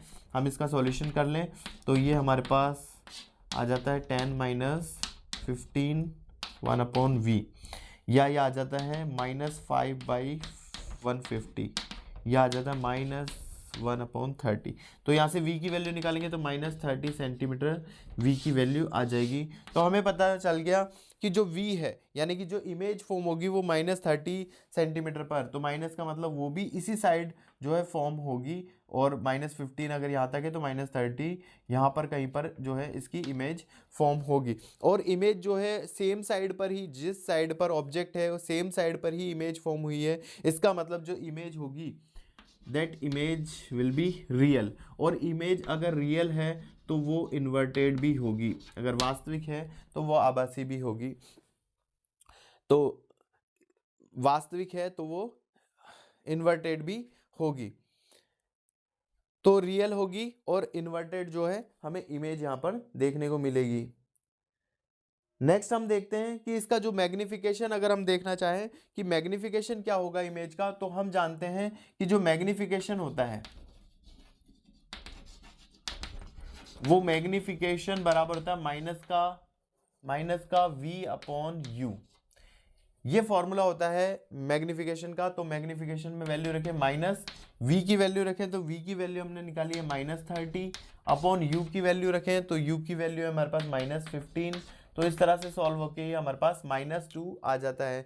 तो हमने देखा इसका जो मैग्निफिकेशन है उसकी वैल्यू -2 यहाँ पर हमको देखने को मिल रही है। और मैग्निफिकेशन के अंदर हम देख रहे हैं मैग्निफिकेशन के साइन में यहाँ नेगेटिव आ रहा है। नेगेटिव का मतलब होता है इमेज जो फॉर्म होगी वो इन्वर्टेड होगी। जब भी मैग्निफिकेशन में माइनस साइन आ रहा हो इसका मतलब इमेज जो है इन्वर्टेड होगी, और जब प्लस साइन आ रहा होगा तो जो है इमेज जो होगी वो इरेक्ट होगी। तो इस तरह से हमने मैग्निफिकेशन के अंदर देख लिया कि जो नेगेटिव साइन की वजह से ये जो इमेज होगी वो इन्वर्टेड होगी। उसके बाद अगर हम बात करें तो जो इसके मैग्निफिकेशन की वैल्यू आ रही है, इसके मैग्निफिकेशन की वैल्यू की अगर हम बात करें जो कि 2 है, इसका मतलब मैग्निफिकेशन की जो वैल्यू है वो ग्रेटर देन 2 है। तो ग्रेटर देन 1 है, 1 से बड़ी है। तो जब भी मैग्निफिकेशन की वैल्यू 1 से ज़्यादा होती है इसका मतलब जो इमेज बनी है वो मैग्नीफाइड बनेगी, यानी कि जो इमेज बनेगी वो बड़ी इमेज बनेगी। तो ऑब्जेक्ट की साइज से इमेज की साइज जो होगी वो डेफिनेटली बड़ी होगी। मैग्निफिकेशन 2 है तो 2 टाइम्स जो यहाँ पर इंक्रीज हो जाएगी। तो हमने इस तरह से v की वैल्यू बताई जिससे हमें बनने वाले इमेज की पोजीशन हमें पता चली। उसके बाद मैग्निफिकेशन में माइनस साइन जो आ रहा है, नेगेटिव साइन जो आ रहा है वो बता रहा है कि इमेज इन्वर्टेड है तो रियल भी है, और सेम साइड में बन रही है तो भी हम जान सकते हैं कि इमेज जो है रियल होगी। मैग्निफिकेशन का नेगेटिव साइन हमें इन्वर्टेड बता रहा है। मैग्निफिकेशन की वैल्यू 1 से ज़्यादा है वो हमें ये बता रहा है कि जो इमेज फॉर्म होगी वो मैग्नीफाइड इमेज होगी। इस तरह से हमारे जो क्वेश्चन की डिमांड थी कि डिटरमाइन द पोजीशन, पहले पोजीशन हमें बतानी थी कि इमेज कहाँ बनेगी, तो उसकी पोजीशन हमने बताई वो 30 सेंटीमीटर बनेगी उसी साइड पर। दूसरा नेचर बताना था तो नेचर में हमने बता दिया इमेज जो रियल होगी, इन्वर्टेड होगी और मैग्नीफाइड होगी। तो इस तरह से जो है हमने इस जो आज का जो पहला क्वेश्चन है उसे सॉल्व करा। अब आगे हम नेक्स्ट क्वेश्चन की ओर बढ़ेंगे, आप इसका स्क्रीनशॉट ले सकते हैं या इसे उतार भी सकते हैं। तो जो नेक्स्ट क्वेश्चन है वो 2025 बोर्ड के द्वारा जो मॉडल पेपर जारी किया गया था उसके अंदर से आया हुआ न्यूमेरिकल है। तो वो क्वेश्चन है कि the focal length of an objective lens and eyepiece are 144 centimetre and 6 centimetre. तो हमें फोकल लेंथ गिवन है ऑब्जेक्टिव लेंस की वो है 144 सेंटीमीटर और आई पीस की फोकल लेंथ गिवन है हमें 6 सेंटीमीटर। तो इस तरह से हमें F O and F E जो है क्वेश्चन में गिवन है इन ए स्मॉल टेलीस्कोप, एक टेलीस्कोप के लिए। Calculate the magnification power and the separation of objective lens and eyepiece. तो दोनों के बीच में सेपरेशन, दोनों लेंस जो है उनके बीच में सेपरेशन हमें पता करना है। दूसरा हमें मैग्निफिकेशन पावर निकालनी है। डायरेक्टली फॉर्मूला बेस्ड क्वेश्चन है तो सिंपली सॉल्व हो जाएगा। हमें पता है मैग्निफिकेशन पावर ऑफ टेलीस्कोप जो होती है वो होती है F O upon F E के बराबर। आवर्धन क्षमता बराबर होती है F O upon F E. तो यहाँ से हम इसकी वैल्यू रख दें 144 अपॉन 6। तो इससे सॉल्व होकर हमारा आंसर आ जाएगा 24। तो इसकी जो मैग्निफिकेशन पावर है वो 24 जो है हो जाएगी। और दूसरा जो हमें सेपरेशन पता करना है तो हम जानते हैं कि दोनों लेंसों के बीच में जो सेपरेशन होता है in telescope which is given by F O plus F E. तो यहाँ F O and F E जो वैल्यू है 144 प्लस 6, तो इस तरह से ऐड करेंगे तो 150 सेंटीमीटर जो होगी ये सेपरेशन हो जाएगी दोनों लेंसों के बीच में। दूसरा है कि what is the focal length of a combination of a convex lens of focal length 20 centimetre. तो हमारे पास एक, हम इसका सॉल्यूशन कर रहे हैं, हमारे पास एक कॉन्वेक्स लेंस है जिसकी जो फोकल लेंथ है वो हमें गिवन है 20 सेंटीमीटर। हमें पता है कॉन्वेक्स लेंस की जो फोकल लेंथ होती है वो पॉजिटिव होती है, तो इसकी फोकल लेंथ जो है पॉजिटिव होगी 20 सेंटीमीटर। ये पहला लेंस जो कॉन्वेक्स लेंस है उसकी फोकल लेंथ यहाँ गिवन है। दूसरा है in contact with A concave lens. ये जो है एक कॉन्वेक्स लेंस जो है ये कांटेक्ट में है किसी कॉन्वेक्स कॉनकेव लेंस के, तो जो दूसरा लेंस है वो कॉनकेव लेंस है, इसके कांटेक्ट में है। हमें पता है कि कॉनकेव लेंस की जो फोकल लेंथ होती है वो हमेशा नेगेटिव होती है, तो यहाँ जो F2 है वो हमारे पास आ जाएगा -30 सेंटीमीटर। ये साइन कन्वेंशन हमें यूज़ करने पड़ेंगे, इसकी वैल्यू तो 30 सेंटीमीटर दी हुई है लेकिन साइन कन्वेंशन से इसकी फोकल लेंथ के आगे हम माइनस साइन लगाएंगे। It is a system a converging और डाइवर्जिंग। तो ये जो सिस्टम है वो कन्वर्जिंग होगा या डाइवर्जिंग होगा। तो दो लेंस है, एक कॉन्वेक्स लेंस है एक कॉनकेव लेंस है, दोनों को हमने कंबाइन करा है, तो इनका जो रिजल्टेंट है वो कैसा होगा उसका नेचर के बारे में हमसे पूछा गया है। थोड़ा सा इनकी फोकल लेंथ को ध्यान रखें, इसकी पॉजिटिव होती है इसकी नेगेटिव होती है। थोड़ा हम आइडिया भी लगा सकते हैं, एक ध्यान रखने के लिए मैं आपको बता देता हूँ, चाहे लेंस कॉन्वेक्स हो चाहे कॉनकेव हो, उत्तल हो या अवतल हो, इसके स्टार्टिंग वाले फेज को देखेंगे, इस फेज को, फ्रंट फेज को, स्टार्टिंग वाला फेज जो है ये इस साइड के स्फेयर से मिलकर बना है, तो इसकी जो फोकल लेंथ, ये रेडियस ऑफ कर्वेचर के लिए भी हमें राइट साइड में जाना पड़ेगा, तो फोकल लेंथ के लिए भी राइट में जाना पड़ेगा, और राइट में जब भी हम जाते हैं तो पॉजिटिव लेते हैं तो इसकी फोकल लेंथ भी पॉजिटिव होगी। जबकि इसके अगर हम फर्स्ट फेज को सरफेस को देखें तो वो इस तरफ बन रहा है, और इसके लिए हमें रेडियस ऑफ कर्वेचर या फोकल लेंथ के लिए लेफ्ट में आना होगा, और लेफ्ट में हम डायरेक्शन नेगेटिव लेते हैं, तो यहाँ -30 माइनस हम ले लेंगे। तो अब आगे हम सॉल्व करते हैं, अगर इन दोनों लेंस का कॉम्बिनेशन किया जाता है तो कॉम्बिनेशन के केस में जो फोकल लेंथ होगी वो हम जानते हैं 1/f1 + 1/f2 से गिवन होती है। यहाँ हम इसको सॉल्व करें, 1/f is equal to 1/f1, f1 20 centimetre है, प्लस 1/f2, f2 हमारे पास -30 यहाँ पर है, तो इसको हम सॉल्यूशन कर लें तो ये हमारे पास आ जाएगा,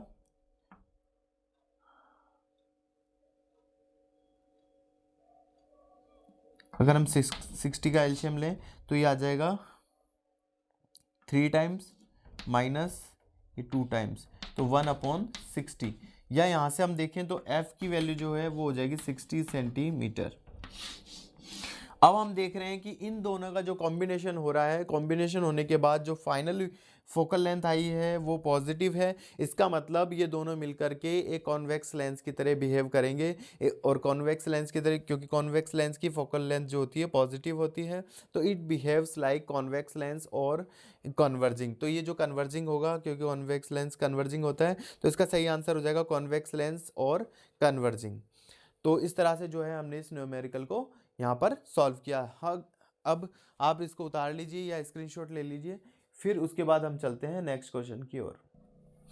तो नेक्स्ट जो क्वेश्चन है वो भी 2024 बोर्ड के मॉडल पेपर से लिया गया न्यूमेरिकल है, आरबीएससी के। जो क्वेश्चन हमें कह रहा है कि the radius of curvature of the both surfaces of convex lens are 10 centimetre and 15 centimetre. तो हमारे पास एक कॉन्वेक्स लेंस है जिसकी एक सरफेस, इसका जो रेडियस ऑफ कर्वेचर है वो हमें गिवन है R1 इजिकल टू 10 सेंटीमीटर, और जो दूसरा रेडियस ऑफ कर्वेचर है उसके लिए गिवन है 15 centimetre.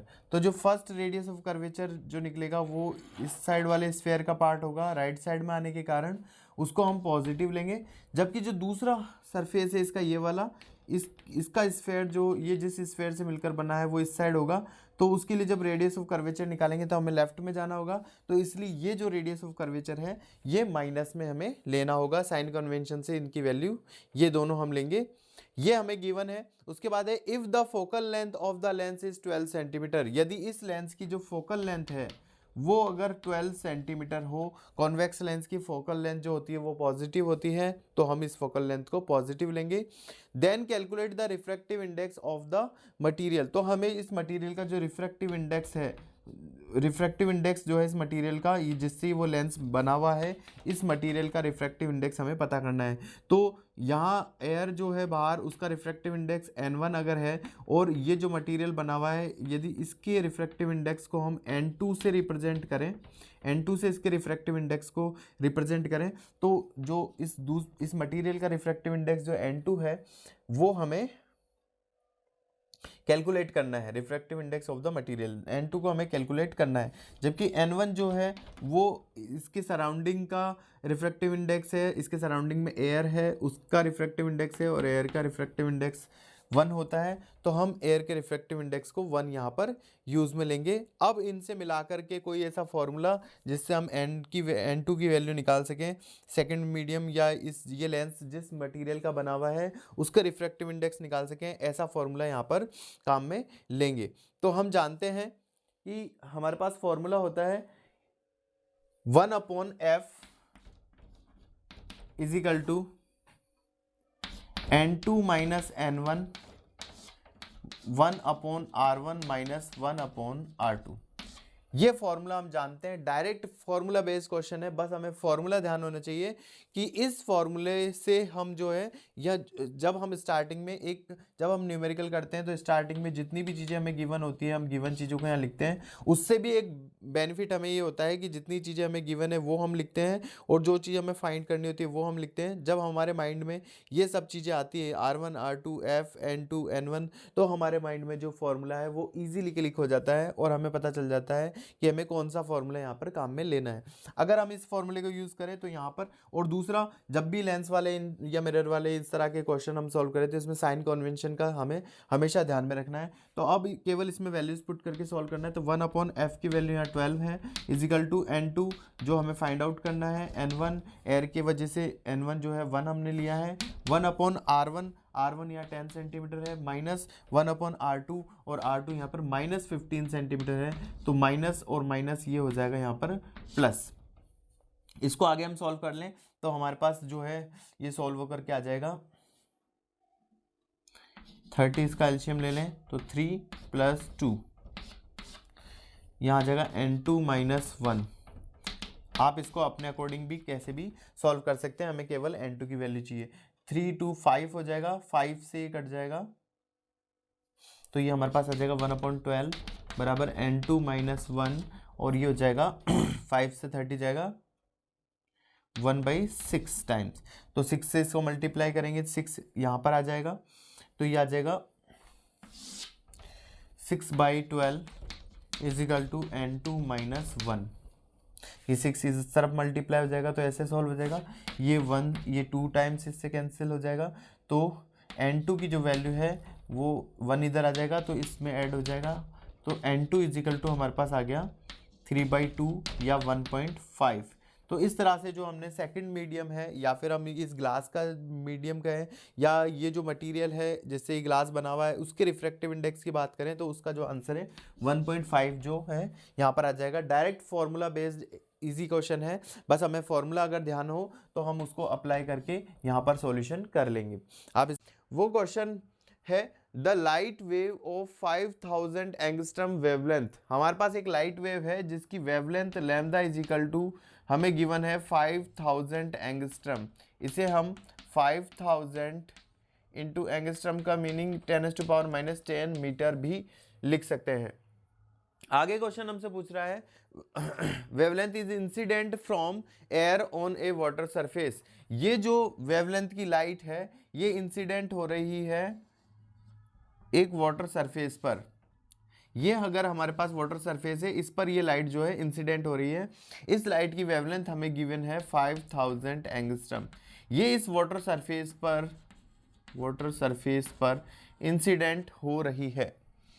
What are the frequency, air से वाटर सरफेस पर, what are the frequency and speed of refracted light. तो यहाँ से जब लाइट रिफ्रैक्ट होगी एक मीडियम से, एयर वाले मीडियम से वाटर वाले मीडियम के अंदर जब लाइट जाएगी तो लाइट की जो बेंडिंग होगी, रिफ्रैक्शन होगा, वो रिफ्रैक्टेड लाइट जो होगी उस रिफ्रैक्टेड लाइट की स्पीड क्या होगी और उसकी फ्रीक्वेंसी क्या होगी वो हमें पता लगानी है। जब लाइट रिफ्रैक्ट होगी दूसरे मीडियम में चली जाएगी, वाटर में चली जाएगी, तो वाटर के अंदर हमें निकालनी है लाइट की speed, speed of light in water, और सेम हमें निकालना है frequency of light in water. तो हमें वाटर के अंदर फ्रीक्वेंसी और स्पीड जो है दोनों चीज़ें फाइंड आउट करनी है। वेवलेंथ यानी तरंग दैर्ध्य और फ्रीक्वेंसी, सॉरी वेवलेंथ तरंग दैर्ध्य हमें गिवन है, स्पीड यानी वेलोसिटी चाहिए वाटर के अंदर, और फ्रीक्वेंसी यानी आवर्ती हमें चाहिए वाटर के अंदर। Refractive index of water is, water का जो रिफ्रैक्टिव इंडेक्स है वो हमें गिवन है 4/3। तो जो हमें गिवन है वो ये दो चीज़ें गिवन है और ये दो चीज़ें हमें फाइंड आउट करनी है। तो अब हम इस क्वेश्चन का सॉल्यूशन यहाँ पर देखते हैं। हमें पता है कि हम जानते हैं we know that refractive index of air, air की अगर हम बात करें उसके रिफ्रैक्टिव इंडेक्स की बात करें तो उसका रिफ्रैक्टिव इंडेक्स होता है 1, और वाटर का क्वेश्चन में गिवन है 4/3। तो इस तरह से ये रिफ्रैक्टिव इंडेक्स होता है। अब हमें पता लगाना है फ्रीक्वेंसी। तो हम देखेंगे कि भाई फ्रीक्वेंसी और स्पीड जो है वो क्या होगी। तो पहले हम देख लेते हैं फ्रीक्वेंसी को। हम जानते हैं frequency nu is equal to होती है c/λ। फ्रीक्वेंसी का फॉर्मूला होता है frequency nu is equal to होता है c/λ, because frequency nu is equal to c/λ। तो यहाँ हम वैल्यू रख दें तो हम फ्रीक्वेंसी जो है वाटर के अंदर पता लगा सकते हैं। वाटर के अंदर जो है फ्रीक्वेंसी क्या होगी वो चीज़ हम पता लगा सकते हैं। तो हम यहाँ देखते हैं न्यू की वैल्यू रखते हैं c की वैल्यू होती है 3 × 10⁸ मीटर पर सेकेंड, एंड लैम्डा वेवलेंथ है, वेवलेंथ की वैल्यू है हमारे पास 5000 × 10⁻10 मीटर। इसे हम सॉल्व करें तो हमारे पास जो है फ्रीक्वेंसी की वैल्यू हमारे पास आ जाएगी। इसे हम सॉल्व कर लें तो ये हमारे पास आ जाएगा 3/5 इंटू ये 10 की पावर 3 माइनस 10 यानी कि 10 की पावर -7, -7 जब ऊपर जाएगा तो +7 और 10⁻15, और यहाँ ये सॉल्व होकर हो जाएगा 0.6 × 10⁻15 फ्रीक्वेंसी है हर्ट्ज के अंदर हमारे पास आ जाएगी। तो इस तरह से 0.6 × 10⁻15 आ गया हमारे पास हर्ट्ज में फ्रीक्वेंसी। तो हमने ये पता लगा लिया कि जो रिफ्रैक्टेड लाइट है उसकी जो फ्रीक्वेंसी होगी, फ्रीक्वेंसी इसके बराबर होगी। हम चाहें तो इसे 10 से मल्टीप्लाई करके 6 और 10 से डिवाइड करके 10⁻14 हर्ट्ज भी यहाँ पर लिख सकते हैं, 6 × 10⁻14 हर्ट्ज। तो इस तरह से जो है हमारे पास यहाँ पर फ्रीक्वेंसी फाइंड आउट हो जाती है। नेक्स्ट हम इस क्वेश्चन में देखते हैं, हमें फाइंड आउट करना है speed of light in water. अब वाटर की जो है स्पीड भी हमें स्पीड जो है लाइट की वो पता करनी है इन वाटर। वाटर के अंदर जो है स्पीड क्या होगी वो चीज़ भी हमें पता करनी है। हम जानते हैं we know that by the definition of refractive index, जो रिफ्रैक्टिव इंडेक्स होता है उसका मीनिंग होता है speed of light in vacuum upon speed of light in medium, speed of light in medium. तो मीडियम में अगर लाइट की स्पीड v है किसी भी मीडियम में और speed of light in vacuum अगर c है, तो दोनों का रेशो को ही हम रिफ्रैक्टिव इंडेक्स या फिर अपवर्तनांक कहते हैं। तो अगर हम रिफ्रैक्टिव इंडेक्स का रेशो निकालें, रिफ्रैक्टिव इंडेक्स ऑफ वाटर और रिफ्रैक्टिव इंडेक्स ऑफ एयर, इसकी अगर हम बात करें तो वाटर एयर दोनों में स्पीड, ये जो लाइट की स्पीड है इन वैक्यूम में सेम रहेगी।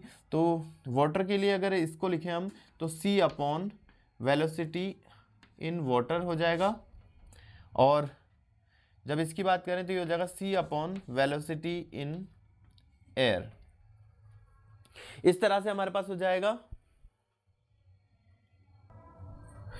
तो हमारे पास ये हो जाएगा म्यू डब्ल्यू मीन्स वैल्यू यहाँ रख देंगे हम इसकी 4/3 refractive index of water, and refractive index of air, air का रिफ्रैक्टिव इंडेक्स होता है 1, इसे हम 1 पुट कर देंगे, और यहाँ पर या c से c कैंसिल हो जाएगा, va ऊपर चला जाएगा, va/vw।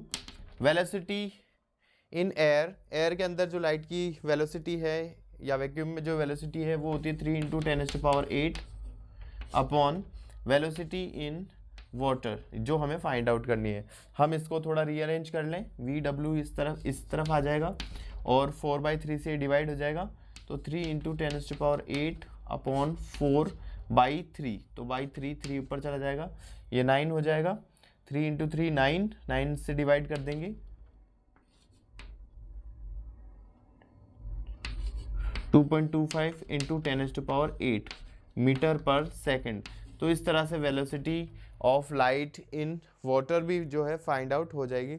हमारे क्वेश्चन में velocity of light in water find out करनी थी, जो हमने यहाँ पर फाइंड आउट कर ली, और इसकी फ्रीक्वेंसी हमें फाइंड आउट करनी थी, तो फ्रीक्वेंसी हमने डायरेक्टली फार्मूला बेस्ड यहाँ पर क्वेश्चन है, बस हमें फार्मूले पता होने चाहिए, सही तरीके से उसका जो यूज़ है वो हमें कैसे करना है वो हमें पता होना चाहिए, और हमने इजीली इस क्वेश्चन का सॉल्यूशन यहाँ पर कर लिया। आप इसका स्क्रीनशॉट ले लें, इसे नोट कर लें, और कोई डाउट हो तो कमेंट बॉक्स में ज़रूर बताएं। तो जो हमारा नेक्स्ट न्यूमेरिकल है वो 2025 बोर्ड के द्वारा जो मॉडल पेपर जारी किया गया था उसमें पूछा गया न्यूमेरिकल है।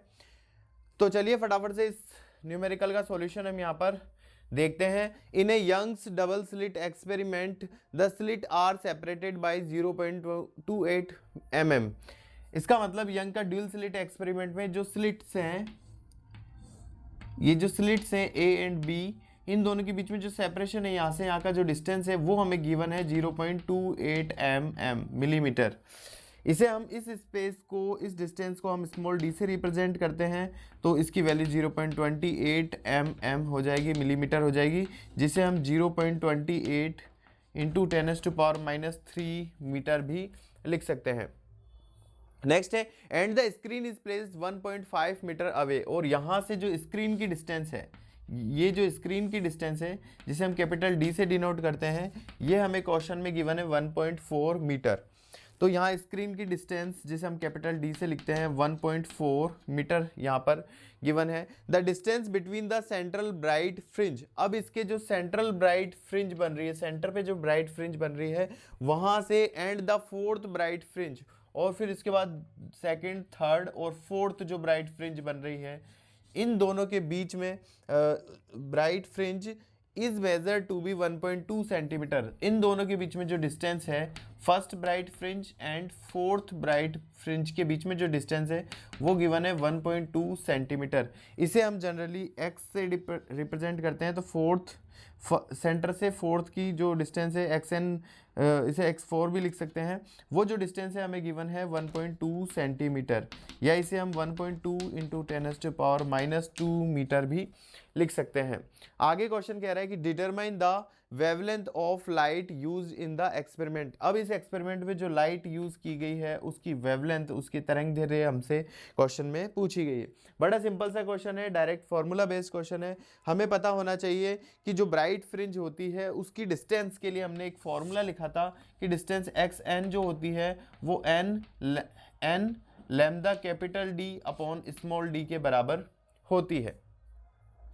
तो सिंपली हम इस फॉर्मूले का यहाँ पर यूज़ कर लें nth। अभी हम फोर्थ ब्राइट फ्रिंज की बात कर रहे हैं, ब्राइट फ्रिंज के लिए फॉर्मूला है, दीप्त प्रकाश के लिए फॉर्मूला है, तो वहाँ से हम यहाँ से हम लैम्डा की वैल्यू निकालेंगे, तो हो जाएगा x4 into small d upon n capital D, और यहाँ हम वैल्यू रख दें x4 की जो डिस्टेंस है सेंटर से लेकर फोर्थ ब्राइट फ्रिंज की जो डिस्टेंस है वो है 1.2 इंटू 10⁻², स्मॉल d की वैल्यू जो है वो है 0.28 इंटू 10⁻³ अपॉन n यानी nth कौन सी वो फ्रिंज है, तो वो फोर्थ फ्रिंज है, फोर्थ ब्राइट फ्रिंज है, और कैपिटल D जिसकी वैल्यू रखी है 1.4। तो अब हम सिंपली इसका जो है सॉल्यूशन यहाँ पर कर लें, और तो हमारे पास इसका आंसर आ जाएगा। हम यहाँ से पॉइंट्स को रिमूव कर लें, यहाँ से पॉइंट और यहाँ से पॉइंट रिमूव हो जाएगा, और यहाँ से जब हम पॉइंट रिमूव करेंगे तो यहाँ 100 आ जाएगा। अब हम इसको सॉल्व कर लें,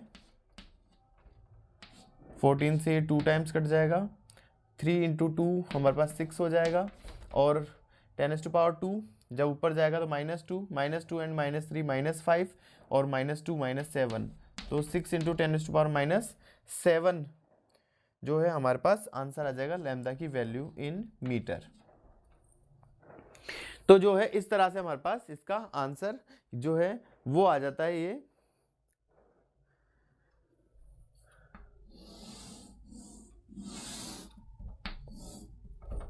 क्वेश्चन है वो कह रहा है कि the ratio of amplitude of two wave superposing on each other is 4:3। तो दो वेव्स हैं जिनका जो एम्पलीट्यूड है उनका रेशियो हमें गिवन है विच इज 4:3।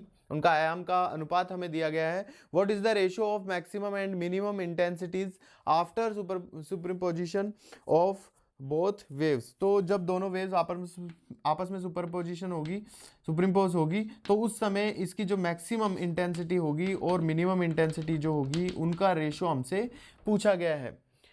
सेम जैसा हमने पिछला क्वेश्चन किया था वही उसी तरह से हम इसको भी सॉल्व करेंगे।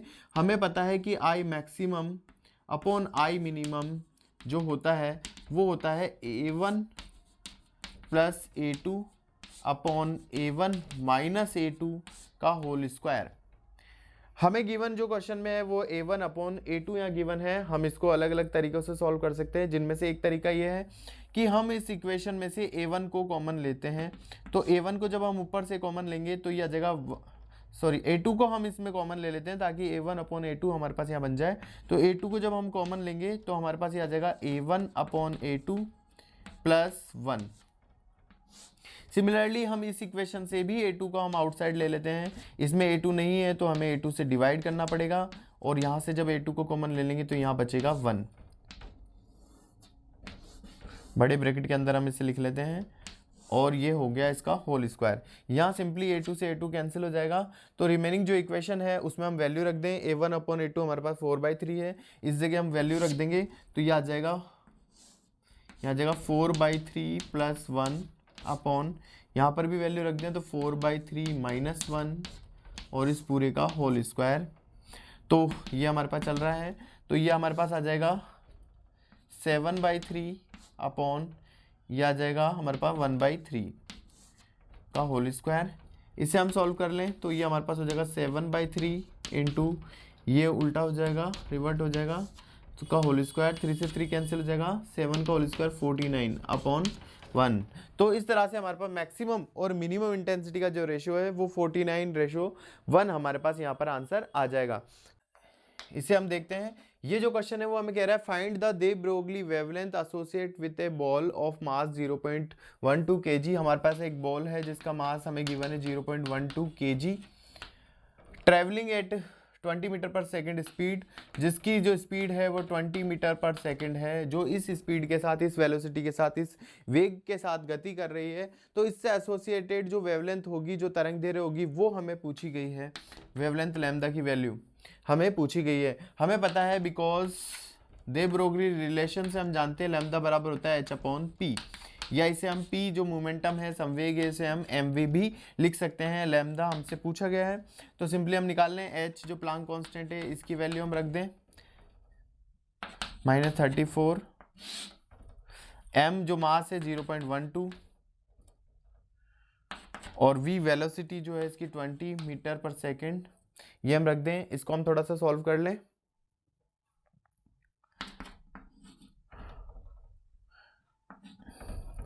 टू 2.76 इंटू 10⁻⁻34 और इसको सॉल्यूशन करके आप देख लीजिए। ये जो हमारे पास वेवलेंथ है उसकी वैल्यू हमारे पास यहाँ पर निकल करके आ जाती है इतने मीटर। 2.76 इंटू 10⁻⁻34 मीटर जो है हमारे पास वेवलेंथ आ जाएगी। इस तरह से एक बॉल जिसका मास गिवन है, वेलोसिटी गिवन है, अगर वो इससे मूव कर रही है तो इससे एसोसिएटेड जो वेवलेंथ होगी, ये जब बॉल जो है आगे की ओर मूव करेगी तो इसके पीछे चलने वाली या इससे अटैच जो वेवलेंथ होगी वो वेवलेंथ जो है इतनी होगी, जो वेव है उसकी लेंथ जो है इतनी होगी। इस तरह से हमने इसका सॉल्यूशन करा। अब हम इसी सीरीज में आगे देखते हैं नेक्स्ट क्वेश्चन। तो नेक्स्ट जो हमारे पास क्वेश्चंस हैं वो, उनमें पहला क्वेश्चन है जो 2024 में बोर्ड में जो सप्लीमेंट्री एग्जाम हुआ था उसमें आया हुआ न्यूमेरिकल है। तो वो क्वेश्चन हमारे पास, the work function of the platinum and sodium are given. तो हमको वर्क फंक्शन जो है फाई जो है प्लेटिनम का जो है वो गिवन है 5.50 इलेक्ट्रॉन वोल्ट, और वर्क फंक्शन जो है हमारे पास सोडियम का वो हमें गिवन है 2.75 इलेक्ट्रॉन वोल्ट, ये हमें गिवन है। Respectively find the ratio of threshold frequencies of sodium and platinum. तो हमें जो थ्रेशोल्ड फ्रीक्वेंसी है सोडियम की और प्लेटिनम की क्या होगी, उनका रेशियो हमें फाइंड यहाँ पर करना है। तो हम जानते हैं कि वर्क फंक्शन जो होता है, पहले हम सोडियम का ले लेते हैं, क्योंकि हमें जो फ्रीक्वेंसी का रेशियो निकालना है वो सोडियम का प्लेटिनम के साथ रेशियो निकालना है, सोडियम अपॉन प्लेटिनम। तो वर्क फंक्शन जो होता है वो होता है एच न्यू नॉट, इसे हम कहते हैं फ्रीक्वेंसी। तो ये वर्क फंक्शन बराबर एच न्यू नॉट, ये हमारे थ्रेशोल्ड फ्रीक्वेंसी है। इसी प्रकार से वर्क फंक्शन फॉर प्लेटिनम जब हम देखें तो वो हमारे पास बराबर हो जाएगा एच न्यू नॉट। ये न्यू नॉट जो थ्रेशोल्ड फ्रीक्वेंसी है वो हो जाएगी, ये है सोडियम के लिए, और ये न्यू नॉट जो थ्रेशोल्ड फ्रीक्वेंसी है ये प्लेटिनम के लिए। एच यहाँ प्लांक कांस्टेंट है, दोनों में सेम रहेगा। तो वर्क फंक्शन जो सोडियम का है वो हमें गिवन है 2.75, और जो वर्क फंक्शन यहाँ प्लेटिनम का है तो प्लेटिनम के सामने रख देंगे 5.50। तो इस तरह से यहाँ हमारे H से H कैंसिल हो जाएगा। हमें थ्रेशोल्ड फ्रीक्वेंसी का रेशियो चाहिए था, तो वो हमारे पास यहाँ निकल के आ जाएगा। हम देखें ये इससे जस्ट डबल है, ये यहाँ पर 2 टाइम्स कैंसिल आउट हो रहा है। तो जो थ्रेशोल्ड फ्रीक्वेंसी का रेशियो है सोडियम एंड प्लेटिनम का, वो हमारे पास यहाँ आ जाता है 1:2। Wavelength associate with an electron associated through potential difference of 100 volt is.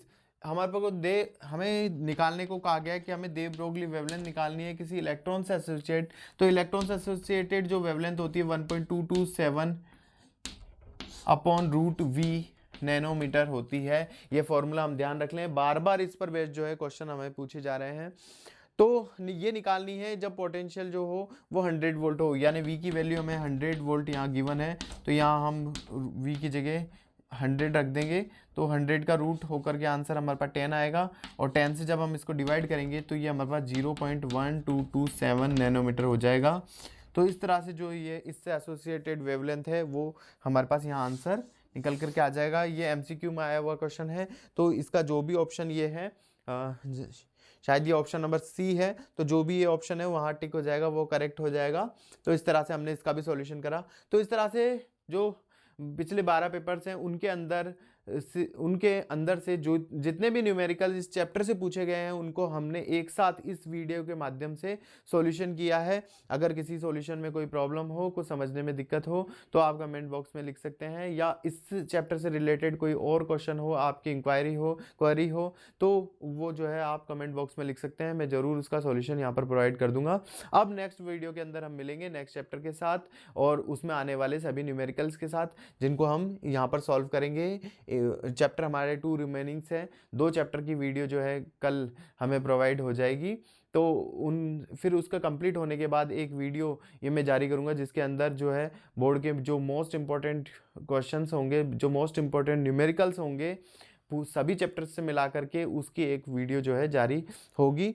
तो मिलते हैं हम नेक्स्ट वीडियो के अंदर। Thank you very much.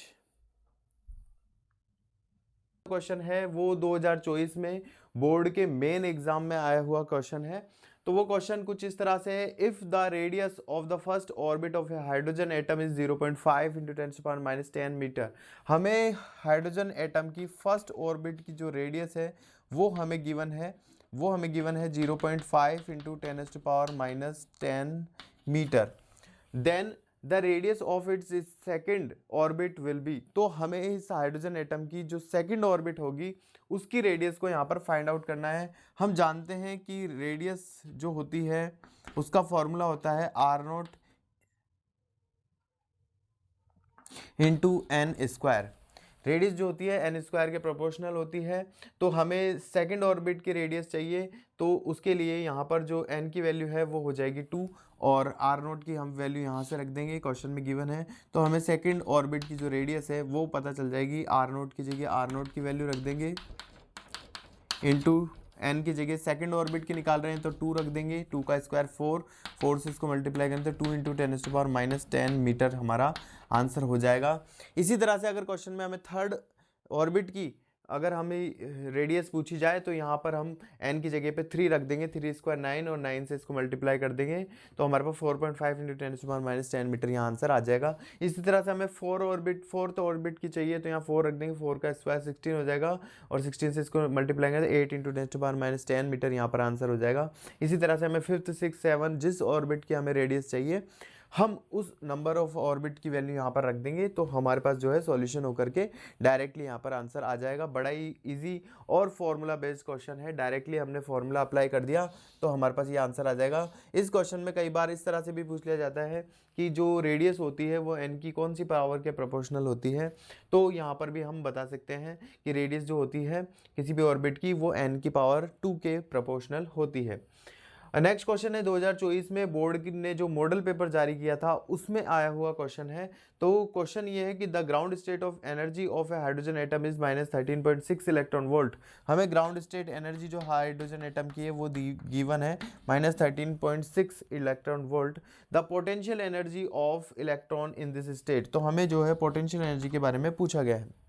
Question बड़ा सा सिंपल है, हमें ये पता होना चाहिए कि पोटेंशियल एनर्जी और टोटल एनर्जी में क्या रिलेशन होता है। तो जैसा कि हम जानते हैं कि पोटेंशियल एनर्जी जो होती है वो 2E के बराबर होती है, टोटल एनर्जी के ट्वाइस के बराबर होती है, डबल के बराबर होती है। तो सिंपली हम यहाँ पर 2 इंटू ई की वैल्यू रख देंगे -13.6 तो हमारे पास जो है आंसर आ जाएगा 27.2 इलेक्ट्रॉन वोल्ट। तो इस तरह से हमको यहाँ पर जो है पोटेंशियल एनर्जी की वैल्यू हमने इजीली फाइंड आउट कर ली। अगर इसी के अंदर हमसे काइनेटिक एनर्जी पूछी जाए तो काइनेटिक एनर्जी का भी रिलेशन मैं यहीं पर बता देता हूँ कि काइनेटिक एनर्जी जो है वो -E के बराबर होती है, जो टोटल एनर्जी होती है उसके माइनस के, तो माइनस से मल्टीप्लाई कर दें, टोटल एनर्जी की वैल्यू है -13.6 तो यहाँ पर जो एनर्जी की वैल्यू है 13.6 पॉजिटिव वाली वैल्यू आ जाएगी। इस तरह से ये हो जाएगी हमारे काइनेटिक एनर्जी। तो हम पोटेंशियल एनर्जी से हमने टोटल एनर्जी से हमने पोटेंशियल एनर्जी और टोटल एनर्जी से ही हम काइनेटिक एनर्जी हमसे पूछी जाए तो क्वेश्चन में जो चीज़ डिमांड है हम वो यहाँ से जो है वैल्यू को इजीली हम फाइंड आउट कर लेंगे। आप इसे फटाफट से नोट कर लीजिए। फिर वो है if the radius of the carbon nucleus 6C12 is this, तो हमें जो रेडियस ऑफ कार्बन है वो गिवन है कि कार्बन की जो रेडियस है वो हमें गिवन है 3 × 10⁻⁻15 मीटर हमें गिवन है। Then calculate the radius of the molybdenum 42 MO 96 nuclei, तो इस MO के लिए हमें जो रेडियस है वो हमें यहाँ पर फाइंड आउट करनी है।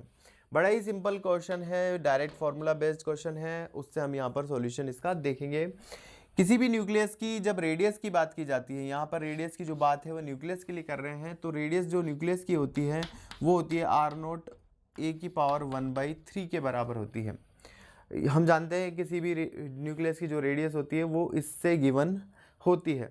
अब अगर हम यहाँ पर कार्बन की बात करें तो कार्बन की जब हम बात कर रहे हैं, ये फॉर्मूला जनरल फार्मूला है, कार्बन की जब बात कर रहे हैं तो ये बन जाएगा RC = R0 A⁻1/3।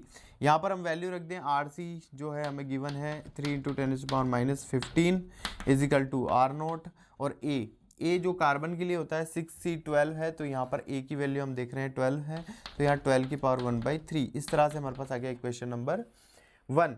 अब हम सेकंड फॉर MO के लिए हम यहाँ पर सॉल्यूशन करें तो ये हो जाएगा RMO = R0 A⁻1/3 A⁻1/3 A यहाँ पर जो है वो है 96, तो 96 की पावर यहाँ पर आ जाएगी हमारे पास 1/3। तो इस तरह से ये हमारे पास बन जाएगी हमारे सेकंड इक्वेशन।